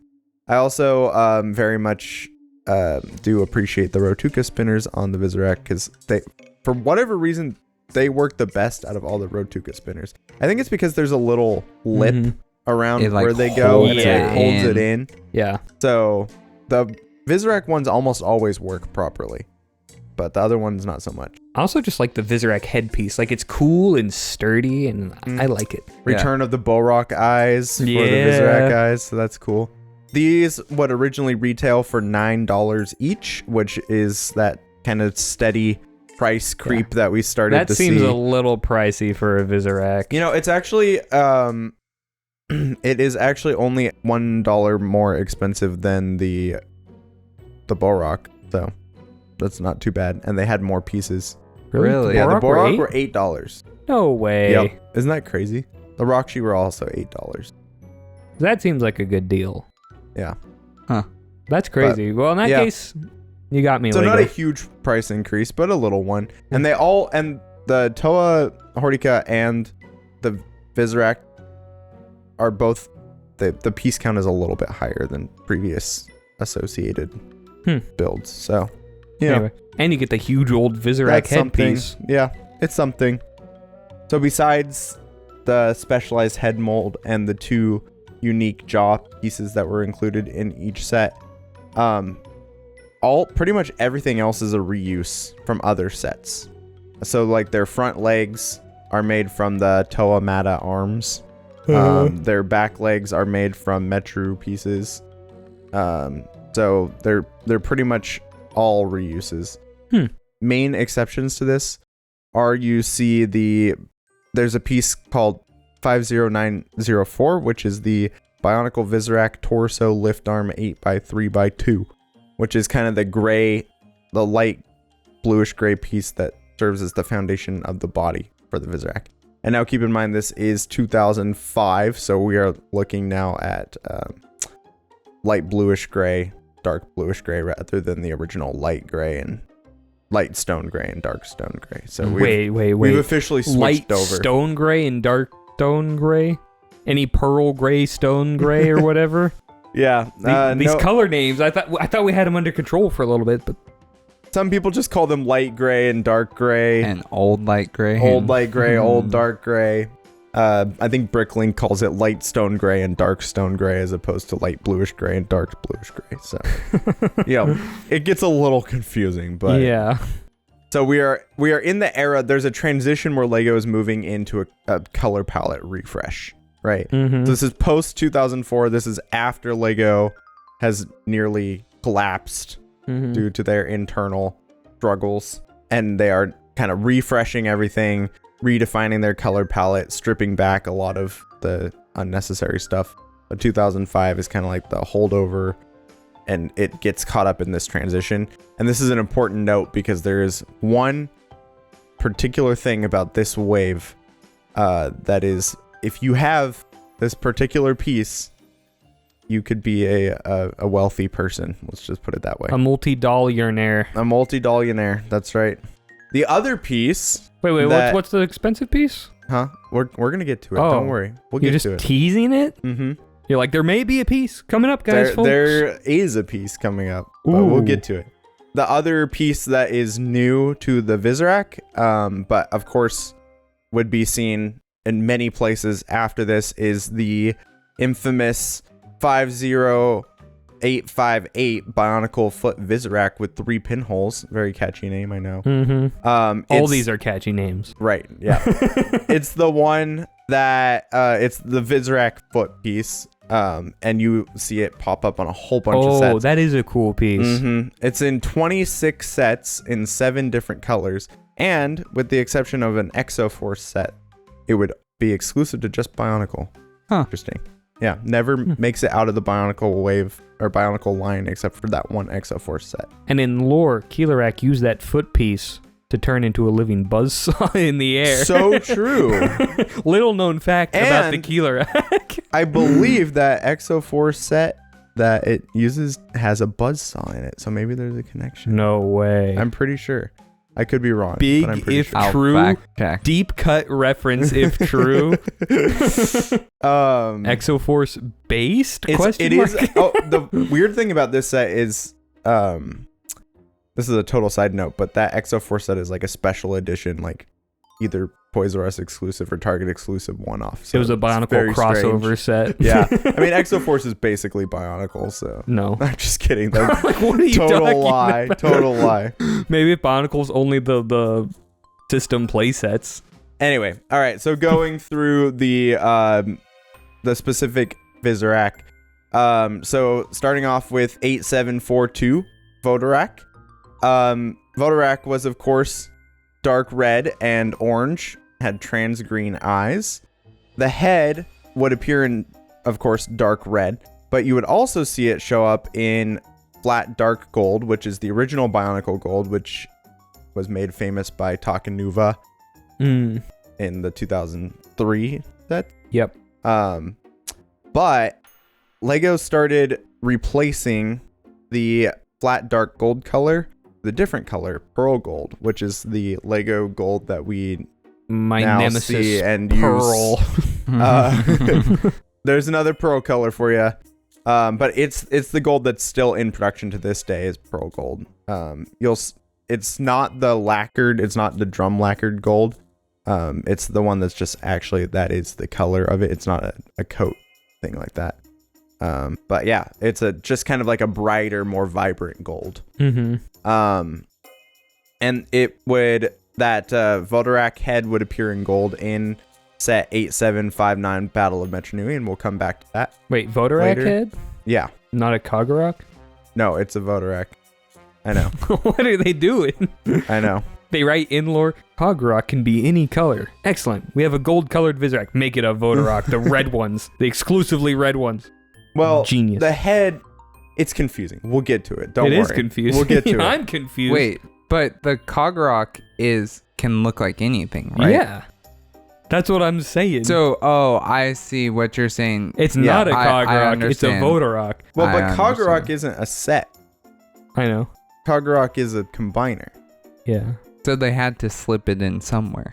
Okay. Anyway, we'll get to it. I promise. Okay. We're going to get to it, Samuel. Calm down. Be patient. Um, Okay. I know you're chomping at the bit. And I want to talk about that switch to gold, but I'm going to talk about it later when we talk about that piece that I was teasing. Is there anything you can talk about right now? Yes. We can talk about Visorak-Bogarok, Ooh. which is set Bogarok. number 8743. This Visorak had a dark blue.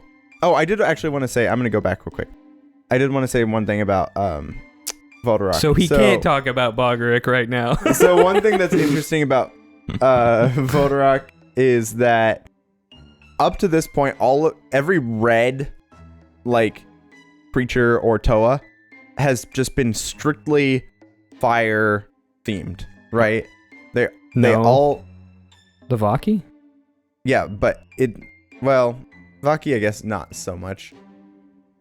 Minus the Vaki, they've all kind of been strictly in that fire aesthetic, right?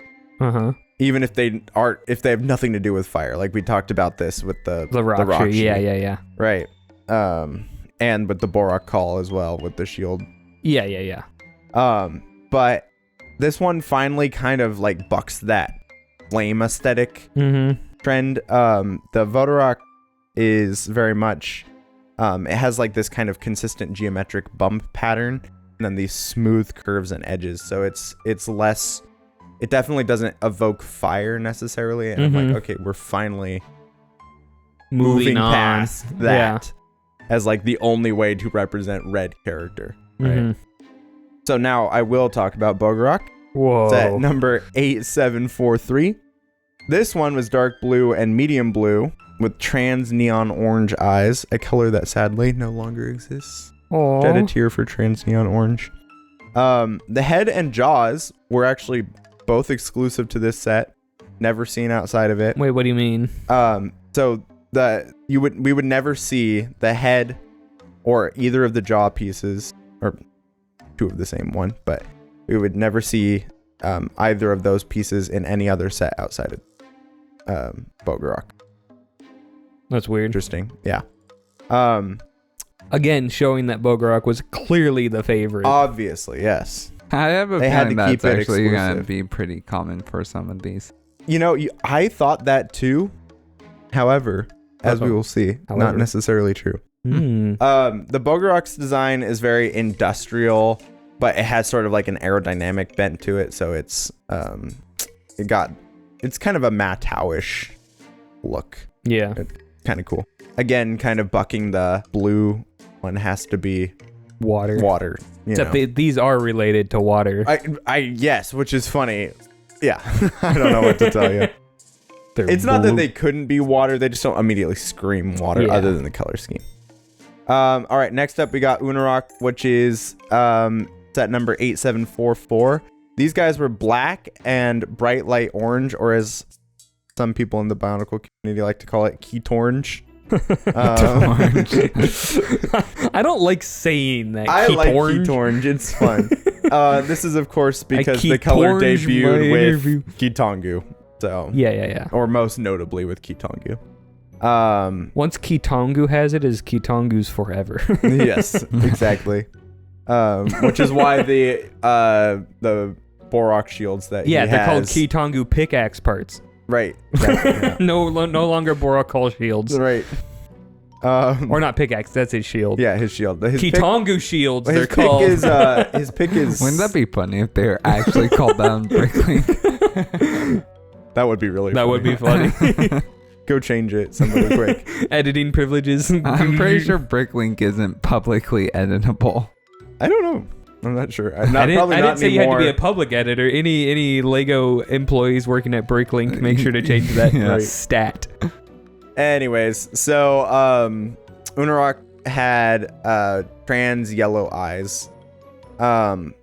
His head was exclusive to this set, so we never see it appear elsewhere, but the jaws would pop up again in 2006 in the playsets, which is a common theme with the Visorak pop up in playsets. So they appeared in 8894 Paraka Stronghold and 8624 Race for the Mask of Life. And the fact that these only appear for the most part in Bionicle playsets makes me wonder if a lot of these pieces were locked to the Bionicle theme specifically. Do they? Even though do the that? playsets are system sets. Yeah, Lego's known to lock certain things to certain themes, or certain like colors were like locked to specific pieces for a while. They've since relaxed some of those restrictions, but kind of interesting. Interesting. The Unarak's design is very angular, sharp, with like segmented parallelograms that have like holes through the center. So that's like the spine on the back of its head, and then the jaw pieces. It kind of gives that construction material look, which this one really doesn't buck that trend of Earth has to be like construction equipment, you know. See, their so- heads always look more like a battering ram to me. I have Yeah, no very clue where I'd much. get that idea.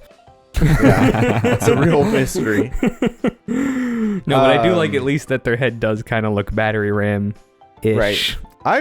I love the color scheme of Unarak, actually. yeah, I do. Honestly, I don't even remember us having one of these because as soon as I saw the picture, I was like, that's cool. I don't remember that. We might not have one of these. I don't know. Yeah, I really like so far of the 3, this one is my favorite color scheme. And it has Key Orange in it, so like Right. it's all upsides. It's a win. I think that that yellowish orange color, bright light orange, is just peak. Mm-hmm. Great color. All right, next up we got Roparok 8745. The color scheme for this guy was light brown and red, which is a fascinating choice, but somehow works, shockingly. And Roparok had trans dark blue eyes. The head and jaws were exclusive to Roparok, very much like Bogorok. Mm-hmm. And the design is kind of this sweeping, thin, narrow look, very much evoking like blades, but has that sort of mechanical emphasis that many of the other Visorak have. Mm-hmm. So yeah, just kind of, it's a cool looking I like Visorak. Roparok. It's probably my second favorite after Sukarok. Yeah, I'm not totally convinced on the light brown and red color scheme. It's like it. Interesting. At the very least, interesting. So, I don't know. Next up, we got Kilarok 8746. Kilarok, as we have discussed at length. Wait. Who's Kilarok? Kilarok is the buzzsaw Visorak. Oh, I thought Kolarok was the buzzsaw. Kilarok is a Kilarok. I know. For our viewers out there. Do you think I'm stupid? Yeah, actually. Shots fired. Yeah, so Kilarok is dark green and lime, classic color scheme, with the transparent red eyes. Really just does not break the mold on the color scheme, but in doing so is really effective. Yeah. So It breaks the can't be bank too mad about in it. our hearts. Yeah, it The does. bank of love. Kilarok's head also comes in flat dark gold, but not pearl for some reason. I knew I liked Kilarok. No in pearl set here. 8757 Visorak Battle Ram, which is a sick set. I like let to me call just that tell you. set Unarok. The Visorak Battle Ram. Get it? Get it? Get it? Get it? Get it? It was a really weak joke. Funny. But you would know all about being weak, wouldn't you? Oh, sick. Call me 7 days the way I'm weak. Did you get hit by which Vaki is the weakness staff one? None of them have All of weakness them. staffs. Are you talking about the weakness disc? Yeah. Did you get hit by a weakness disc? Because you're not strong. Wow. Did that comeback get hit by a weakness disc? That comeback must have been a Kilarok because it was way late. Was your weakness disc deflected by what's the deflecting disc? The Pometro disc? Yeah. Anyway, so I don't understand.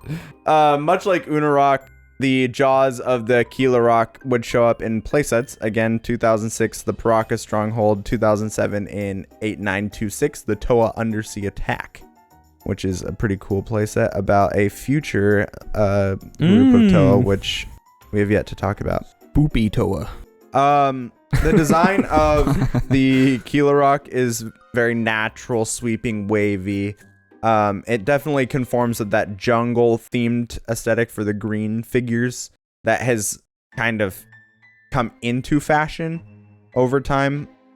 We've moved away from like the hard edges of like Lewa Mata and like Lee Rock and stuff like that, into kind of a more like jungly vibe, and that will actually continue for green characters off and on throughout the rest of Bionicle.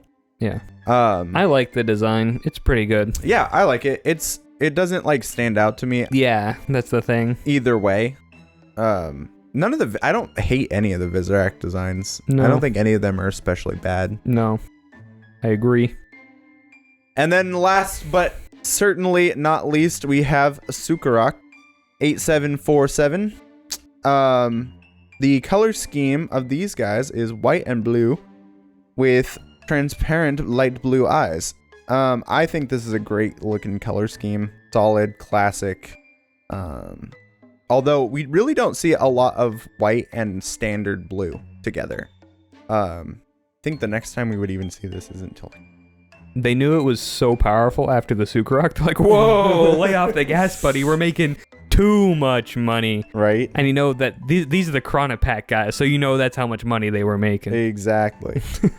But the head would remain exclusive to this set. However, the claws would see massive use in Bionicle playsets all the way for every year that Bionicle playsets were available, 2005 through 2007. And they showed up 6 times, notably in one set, 8927 Toa Terrain Crawler. Mm-hmm. Dope set. This is a cool set. 100% talk about when we get... Yep. But this part would also show up as a crucial component of the 2006 8527 Mindstorms NXT set, which is really cool. And was used both as legs and as like grabbing claws for the included ball, which is pretty cool. Yep. The design of the Sukarok is just very aesthetically pleasing. It's got those sweeping lines and those just elegant segmented sections. And the jaws have that appropriately non-specific but visually interesting look that I think allows it to be used repeatedly. Yeah. Like the Bornok staff. Yeah. Yeah, very similar. No, looking at the Sukarok, I'm like, this is the best Visorak. It is so the best. Cool. I think like it's I the best said earlier, Visorak, I too. think it's the color scheme. It looks so clean. And on top of that, like Jacob said, just the actual design language for the formed parts, like the back, or the headpiece and the pincers are like really good. I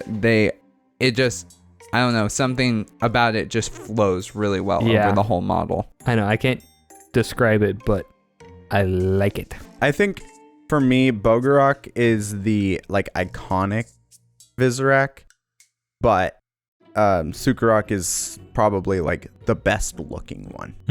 And I'd put Unarak as the dark horse. Like, I just like Unarak. Yeah. Not as much as Sukarok, Obviously. All right.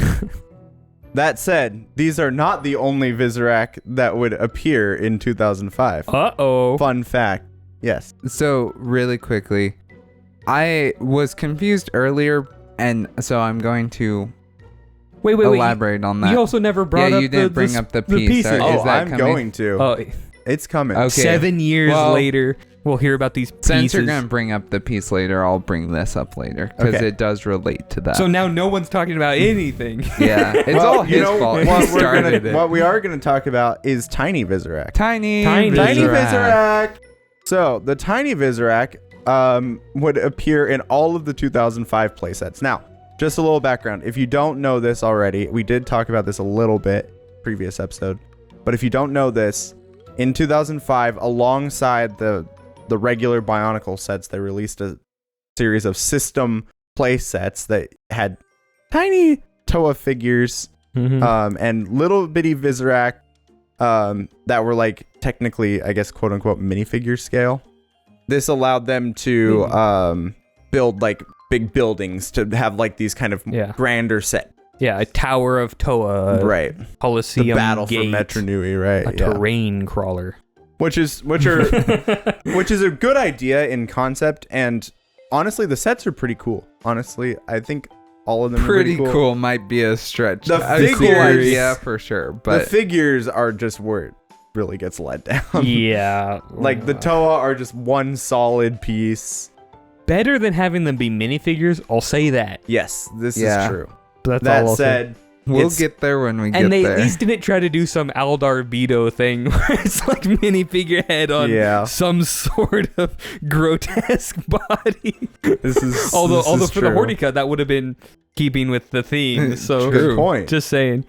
Yeah. Anyway, so these Tiny Visorak came in those sets. So each Visorak was a single piece made of a unique rubbery material, and they were dual molded in black and glow in the dark white. So yes, they could actually glow in the dark, which is really fun. Base. Each Tiny Visorak was distinct with a different jaw design matching their full-size counterpart. Mm-hmm. So they could have easily just made them all the same, but they didn't. They actually made all 6 different Visorak, which seems is like cool. a crazy amount of effort for like Oh yeah, 100%. no reward. All of the Visorak included a Technic pinhole in the middle, which allowed it to be connected to other Technic or Bionicle parts. What I really want to know is they went through all the trouble to make them all have different like jaw designs. Why couldn't they have molded them in the correct color? That would have been too difficult, Jacob. It's a real mystery. I know. Anyway, I don't understand any decisions that went into these sets, me Jacob. neither. Each set of the wave included at least 6 of the little bitty Visorak. freaks. Oh no. The return of the little freaks counter. No, I refuse. Each set had at least 6 of them, so 1 of each. But some of the sets had more, so it was really easy to just make a huge army of these guys. Personally, we have probably 30 of them. We had a ton. They're so fun. They're so fun. They are actually super fun.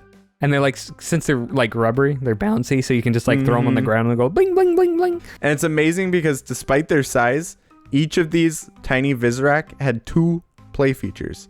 The first was they had a tiny notch between their jaws, which it would allow you to attach them to the green ropes that came with all the sets, which were like the Visorak web vine things. Yeah. Right. And since they were made of rubber, you could actually press on the back of the Visorak and it would make them like launch forward like a little attack. You're telling me a one-piece rubber minifigure-sized Visorak has more play features than the Toa Hordica? Yup. Whoa. Technically, it has the exact same number of play features. But they glow in the dark. Oh, good point. Good point. That's another W. You got it. I want to see someone use the pinhole on the back to design a tiny Rotuka spinner. Actually, that would be pretty That would cool. be kind of interesting. Yeah. If anyone does that, let me know. I'll pay you $1. All right. So the next Visorak that, well, quote unquote Visorak that would show up in the sets was the Visorak battle ram, which is not actually a creature. Yeah. It's just a big battle ram that's designed to look like a Visorak, and it's huge. And the Visorak actually pull it like a giant battle chariot thing. And funnier I want to thing, know who builds the battle rams. it's Zia. Yeah, they build them on Zia. Yeah, Rudaka's island builds these things.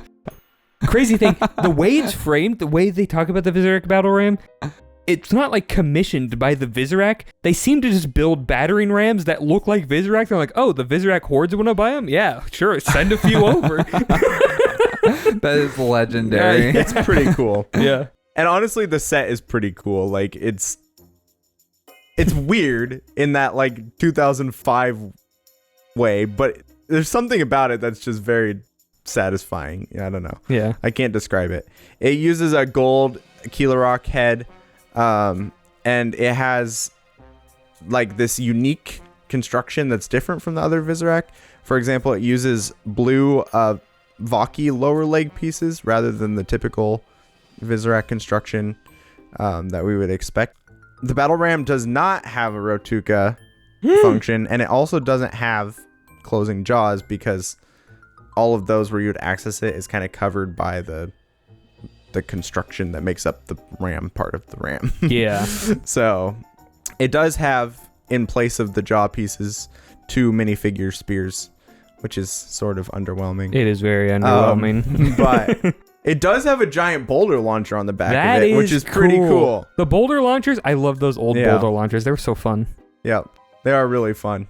But anyway, it's a cool set. It's neat. It's an interesting little bit of lore. And then there's two more sets that have Visorak in them. In the Battle of Metro Nui, set number 8759, we get another oddity. A gold Vodorak head with transparent red eyes. Mm-hmm. This time... Wait, we're finally talking about it? We are finally gonna... It's here, guys. It's almost here. It's almost here. Oh, no. It's like Christmas Eve, Thomas. Calm down. Just calm down. This has Sukarok jaws. So it's a Vodorak head with Sukarok jaws and a silver Rotuka spinner, which is unique to this set. What? Well, it also comes in the Toa Haga sets, but... and And then So you lied about that too. it's unique to the Visorak. And it features so it has a flat dark gold and dark blue color scheme, which is interesting. Again, using those Vaki leg parts instead of the expected Mata and Metru parts that the other Visorak use. And this one has all the regular features of a Visorak, so you can open and close the jaws, you can shoot the Rotuka spinner, but it also has an additional special ability where you could launch the tiny Visorak like out of its belly. It's super I forgot weird about that. It's really weird. This It's set. very strange. We do have this set. Yeah. It's pretty. It works. I don't remember shockingly that well. at all. I remember it now that I see it. I'm like, oh yeah, I completely forgot. Yeah, if you that look on the existed. bottom of the tiny Visorak, they have these little notches Yeah. that allow it to like slide across the rail, which I guess is sort of like a third or a half of play function. So they have 2.5 More than play the Toa functions. Hordeek. And you could like pull back this little lever and like launch them out of the big Visorak. Lore wise, I have no clue what this thing is supposed to be. I don't think this exists lore-wise. But it's kind of cool. So Sure. yeah, I don't know. It's interesting. Because it would also Visorak it shooter. would canonically be enormous. Yeah. Like Yeah. absolutely massive. Mm-hmm. But yeah. I Yeah. don't know. So, before we launch into the specialness of that piece, I want to just acknowledge the piece because, like I was saying earlier, it was confusing because you were saying there was a golden Vodorak, right? Mm-hmm. And we were saying shouldn't it be a Kargarak, Kargarak? because they can be gold. So it is a Kargarak. So Yeah. So this Canonically, no.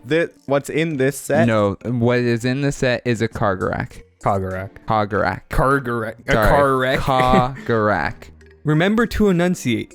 Article, particle, or I think articulate you're wrong, particulates. actually. I did some pretty extensive research. All right, you can explain, but Are you looking it up on Biosector? yes, that's why it literally says the Kargarak in 8759 battle for Metronui. What's the source?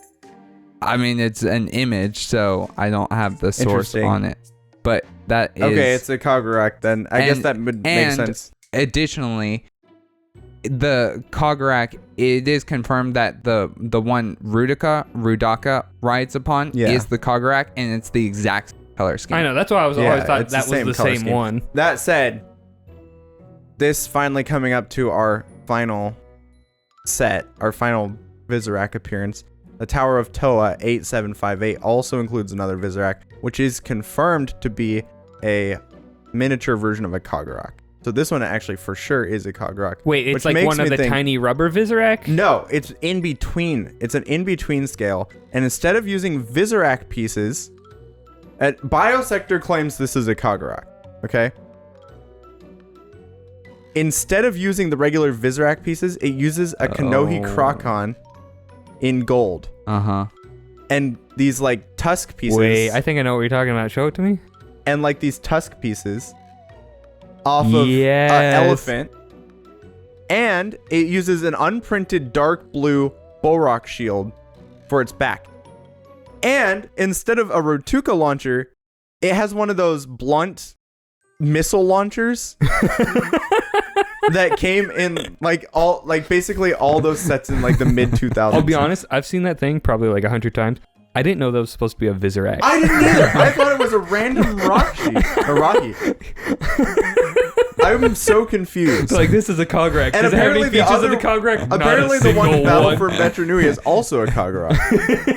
So Yeah. we have like three like scales of Kargarak because there's the combiner model, which is roughly the same size as a regular Visorak. Uh-huh. And then you have this thing, which doesn't have like the same body structure remotely. No. And then you have the big one, which has a similar body structure to the other Visorak, but it's huge. And it can also launch tiny Visorak out of its belly. Yeah. So my thought is Kargarak can just be literally whatever you want. They're the energized protodermis of Visorak. Yep. Like, sure, yeah, that's a Kargarak. And right now there. we're finally going to talk about the special piece. So we talked about the transition. No way. We talked about Wait, the transition. before we talk about the special piece, let's avoid talking about it. How No. about that sky today? Talk about blue. Talk about pearl. It was pearl dark blue. Pearl dark blue. No.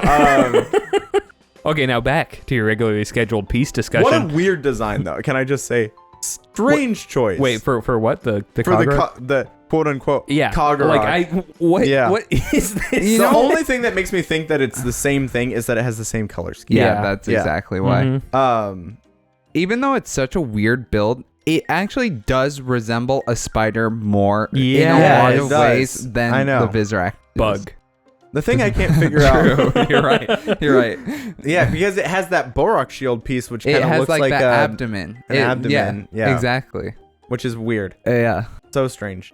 Anyway, the gold crocon that's used on this set, originally in the original printing runs of this set, was done in dark gold, very similar to the Vodorak head from Battle of Metro Nui set, right? Done in regular dark gold originally. In later runs of the set, they then switched to the pearl gold color because LEGO was in the process of transitioning to pearl gold. So that would have really been going into 2006 as the set was still being produced. They would have switched that color over, right? So only the last few runs of the set got that pearl gold color. The pearl gold Kirkon. that and the Kagurok, Kagura head the piece. Vodorak headpiece, right? Would have been printed in both the original dark flat gold color and the new pearl gold color. So the dark flat gold Crocon is a very cool piece. Neat to have a Mask of Light and a Mask of Shadow in the same color. I think that's fun. Yeah. However, the pearl gold Crocon, stunning piece. It looks great. That piece has currently on Bricklink one listing for $850. Ooh. It is known in the Bionicle community, especially amongst mass collectors, as the PGK, Pearl Gold Crocon. Clever naming. And Good job, it mass is collectors. incredibly valuable. I think it might be the single most valuable retail available Bionicle piece. Someone can probably fact check me on that, but I'm pretty sure it is. And it came in a random playset in 2005. And it's cool because it's a gold version of the Mask of Shadows, which is an extremely popular mask. That said, if you want to get a black version of the Mask of Shadows, it'll probably cost you a couple bucks. As opposed to the Pearl Gold one, just buy a recreation of it online. It's not worth it. Yeah. And just as a side note, only one has sold in the last 6 months, and it went for $500 as a used mask. So, like Jacob said, the only listing right now is $893. Yep. So it's like it's worth at least $500, and if you won it now, you're gonna pay upwards of $900. Yeah, and it's Which- only gonna go up. Yeah. Check your collection, see if you might have this one in your somewhere in your collection. I think the only other mask that even touches this is the Mask of Life. The giant Madanui build. Yep. So interestingly, the Vodorak head, like you said, had a pearl gold coloring, and it's also insanely expensive. Really? Yeah. So to buy it used, the cheapest listing right now is $374, and to buy it new, the cheapest listing is $570. Dang. Yeah. So that pearl gold really pumped up the prices. Yeah, on I really those think pieces. it's just because it only released in those later runs sets, which not nearly as common. I will say the Gold Kirkon also sparked a lot of really cool MOCs for really Redeemed did. Makuta. There's some So- excellent Redeemed Makuta mocks out there for sure. Yeah. Anyway, that's all I have to say about the technical section. We talked about the piece. We finally talked about the PGK. Now you can go tell your friends all about the PGK, annoy them about it. The transition between LEGO colors is super fascinating, though, because a lot of things just kind of get slipped in, fall through the cracks. There's multiple sets that ran with both the original Stone Light Gray and the new light bluish gray, and same with the dark gray color. Yeah. And brown as well. So it's interesting to look at which sets ran with both, and which themes had that made that transition successfully. Bionicle was one of them. So Bongle pretty supremacy. cool. Very interesting stuff. Now, we move on to the community.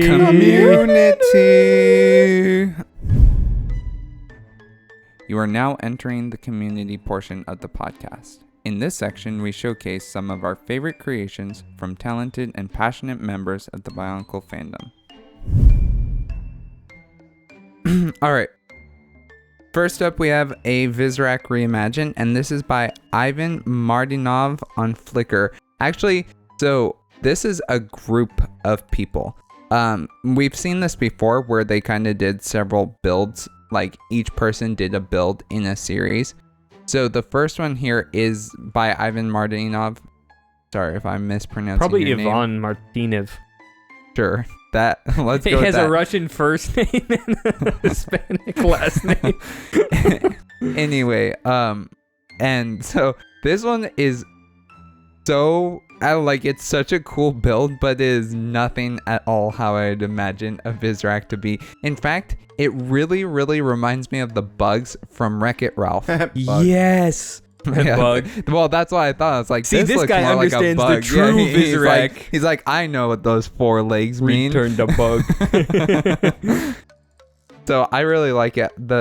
It's just a nice looking build. It's very so clean. cool, so sleek. And Yeah. the arrow slicers as pincers are genius. They're very cool. And he, of course, kept the classic Visorak foot piece. I also really have like that the Visorak. way the back legs are done using the smaller ball joint, and then having the clicky clack. What are they called, Jacob? What? The clicky clack pieces. Oh, they're called click hinges. Okay, click hinges. That was pretty Having close. the click hinges come off at the angle, it looks really nice, very mechanical. All right, and so there are a couple other builds here. This is by Leonid Ann. This is nice. It's clean. I like it. It looks like a spider with 4 legs. An actual, no, not a spider in my Visorak, please, no.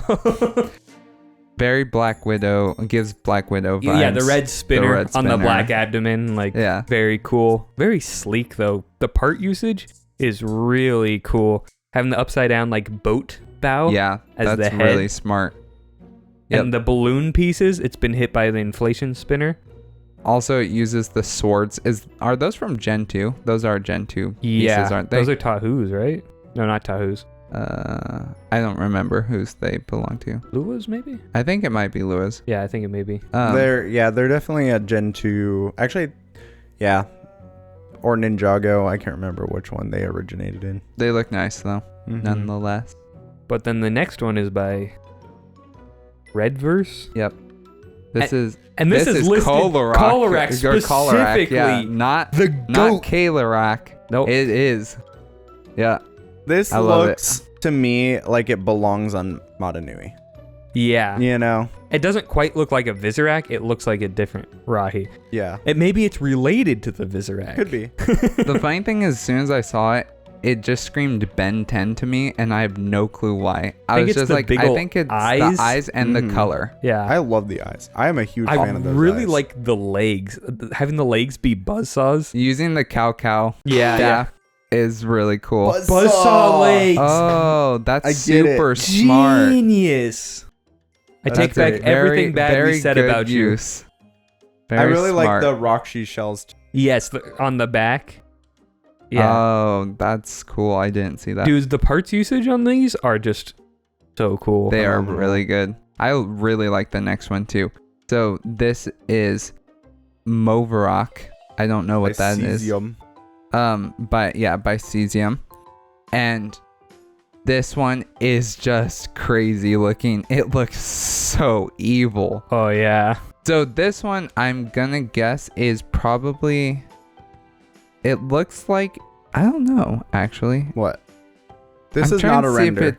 This is a real It build. is an actual physical build. Yes. That is insane. This thing is Because I was looking bonkers. at trying to figure out if it was a render or a build. No, this is a physical It build. looks like a video game boss. Yeah, it really it's does. so cool. It uses a ton of Hero Factory pieces. How are they doing the eyes? The eyes are cherries with the stems hidden and shoved through the mask. Oh my gosh. Wow. Yep. That is insane. Dude, this mock technically is bonkers. Yeah. But like going That off the is- design, wow. the machine gun mouth, this looks like the Wreck-It Ralph bugs. Yeah, right? yeah. Like, You're right. You're with right. the eyes and the pinchers coming at the angle and just like filling in that space so well. Holy moly. What Dang. is the mask piece that they are using for the legs or like the feet? Those are Hero Factory. I forget the name of the character, but they're Hero Factory masks. That is really crazy. This is so Very, cool. very impressive. Dang. Next up, we have a Visorak Stars. Actually, that's so funny. This is by Imatron on Mask of Destiny. And so this is, I guess, just trying to portray the Visorak as a Stars type of model, which is perfect. Oh yeah. And so it's using the Stars like pieces. Mm-hmm. And I really like it. It's funny. It's like, it's got nice charm to it. Yeah. And it's an Unarak. Yeah. The So- most iconic. No. So the mask piece, is that Glatorian? No, that can't be. No, that That's looks gotta Hero be Factory. Hero Factory as well. Yeah. Yeah. Or maybe it's Skull Spider from Gen 2. I don't remember. Yeah, I'm not familiar enough with Gen 2 to know, but interesting. It looks really cool. Yeah, I do like it. Trying to do like simple, low piece designs is always so difficult. Yeah. And this one looks better than some of the other Stars sets. It really does. Hard agree. Excellent job. Very nicely done. All right, we have a Bionicle, we have a new Visorak like breed, a custom breed. And this is called Augurak. Yep. I'm guessing it's the Australian version. It's clear. It's Visorak. clearly a water Visorak. It has the Ga. Oh, you're right. My bad. The third water So Visorak. it's the Australian water version, Yes. which makes sense because Australia is just a giant island. Uh, That's a joke. It's a continent. I am well aware. All right. What is, Thomas? You want to make that argument? I mean, no, I don't want to get into it. Me and continents go way back. This is also really good. I really like the design. It's more bulked out than the original designs, and Mhm. it's uses more of the Bionicle pieces rather than the system pieces Yeah. like some of the other builds we just looked at. I also kind of like the shorter mandibles. It gives it more of a brawler feel. Mhm. Yeah, it really does. Yeah. Yeah, and just like the foot piece on the front legs near the torso make it look really like beefy and stocky, like ready to go. Yeah. I like it. Gives a cool feel, and that piece for the Rotuka spinner is nice. Mm-hmm. I like it. Very nice overall. And then here is a Visorak in Hollow Knight, and this is by Krisha CZ on Reddit. And it is kind of cute. I In know. a Yeah. really bizarre sort of way. I saw this and I was like, this thing is brilliant, because this is what like the Hollow Knight aesthetic was made for, right? It's like there are a bunch of bugs in Hollow Knight, so I was like, Visorak fit right in. And the pure black for the eyes, I think, looks really cool. Yeah, it does look really cool. Yeah, I it like works it. well. Yeah, no, it really looks like it belongs in Hollow Knight in a lot of ways. Mm-hmm. All right. Lastly, we have a Bogarak redesigned by Naka.Korat on Instagram. This thing is so scary It's looking. genuinely horrifying in the best way. Yeah. I don't even is spooky. like know how to describe it. It's so spindly and just like if I saw that thing, I'd probably have a heart attack. The and amount die. of things coming out of its mouth terrifies Well, me. I hate all the tiny little like spike hairs coming out of its I know. legs. Yeah, that I'm like- is what's. I think basically hate everything about it, unsettling. which is why I love it Well, so yeah, when much. we say we hate, we mean like instinctively, not Like- from a set design Yeah. standpoint. Yeah. Like, ugh, Yeah. this thing would give you arachnophobia. Well, Right? if you go to the second picture where you see the legs too, it actually somehow makes it worse. Like seeing these insanely long, spindly legs Mm-hmm. is, Yeah. Ugh. yeah, Blech. Gross. it's a cool design though. It's a I great do like design. it. The Also, eyes are really, really good. the portrayal of the Rotuka spinner is cool too, where Mhm. it's like the glowing pieces. Yeah. yeah, Very this is well done. super sick. I interrupt this regularly scheduled program for another community Oh, thing. This is from Marrow Ghost, who Oh. we've looked at before. And so they sent us some more images. And so I just wanted to share them. So this is their take on the Visorak. Wow, these are really good. And so something interesting about their builds is that they do them in studio, but they have a bunch of custom parts, and they were explaining to me that they kind of just kit bash stuff together to get the look that they want. So it may not be physically possible to build them, but it's to get the idea that they are like still this mechanical kind of Lego style, but also hit that visual look that they're going for, right? Trying Yeah. to make them a little bit fuller or however they imagine them. And And I I think, think it looks really good because from a distance, you cannot tell that it's totally. like there's overlapping pieces and stuff. I also think like with the rise of 3D printing and 3D modeling, that's the future of Bionicle mocking, especially. You know, Uh-huh. like, and you could totally 3D print those pieces. Yeah, Yeah. like it'd be very much doable. And these look good enough that I would totally like print my own pieces to make these. and they're actually spiders. Yes. They have 8 legs. I was gonna They have say, 8 legs abdomen. and I abdomen, desperately too. want to see Hallelujah. Visorak mocks that have like 6 or 8 legs. You know, like I want to see that. But these look great, and they have the abdomen.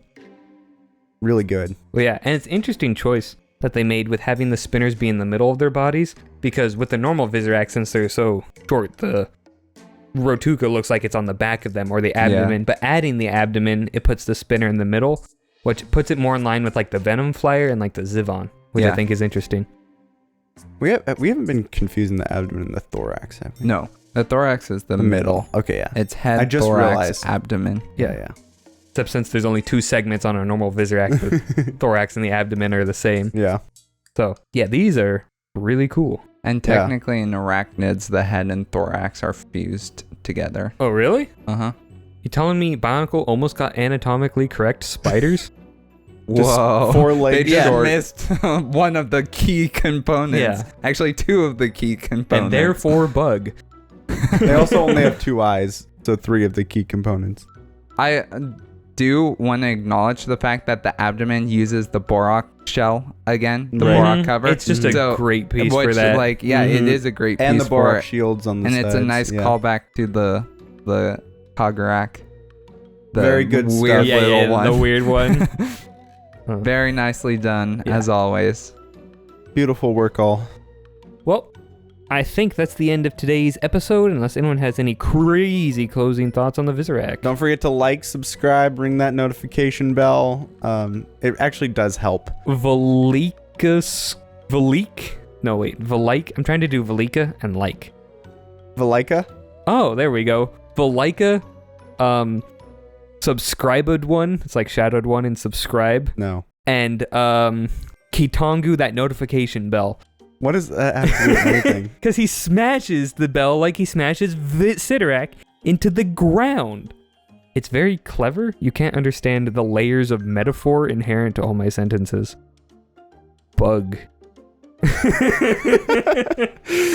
on that note, Good night. Good night. night. This brings us to the end of today's podcast. If you enjoyed the discussion, please follow us on Spotify or Apple Podcasts. If you like to watch instead of listen, you can also find us on YouTube. The Barraki Talk Show is only made possible thanks to viewers like you. Thank you.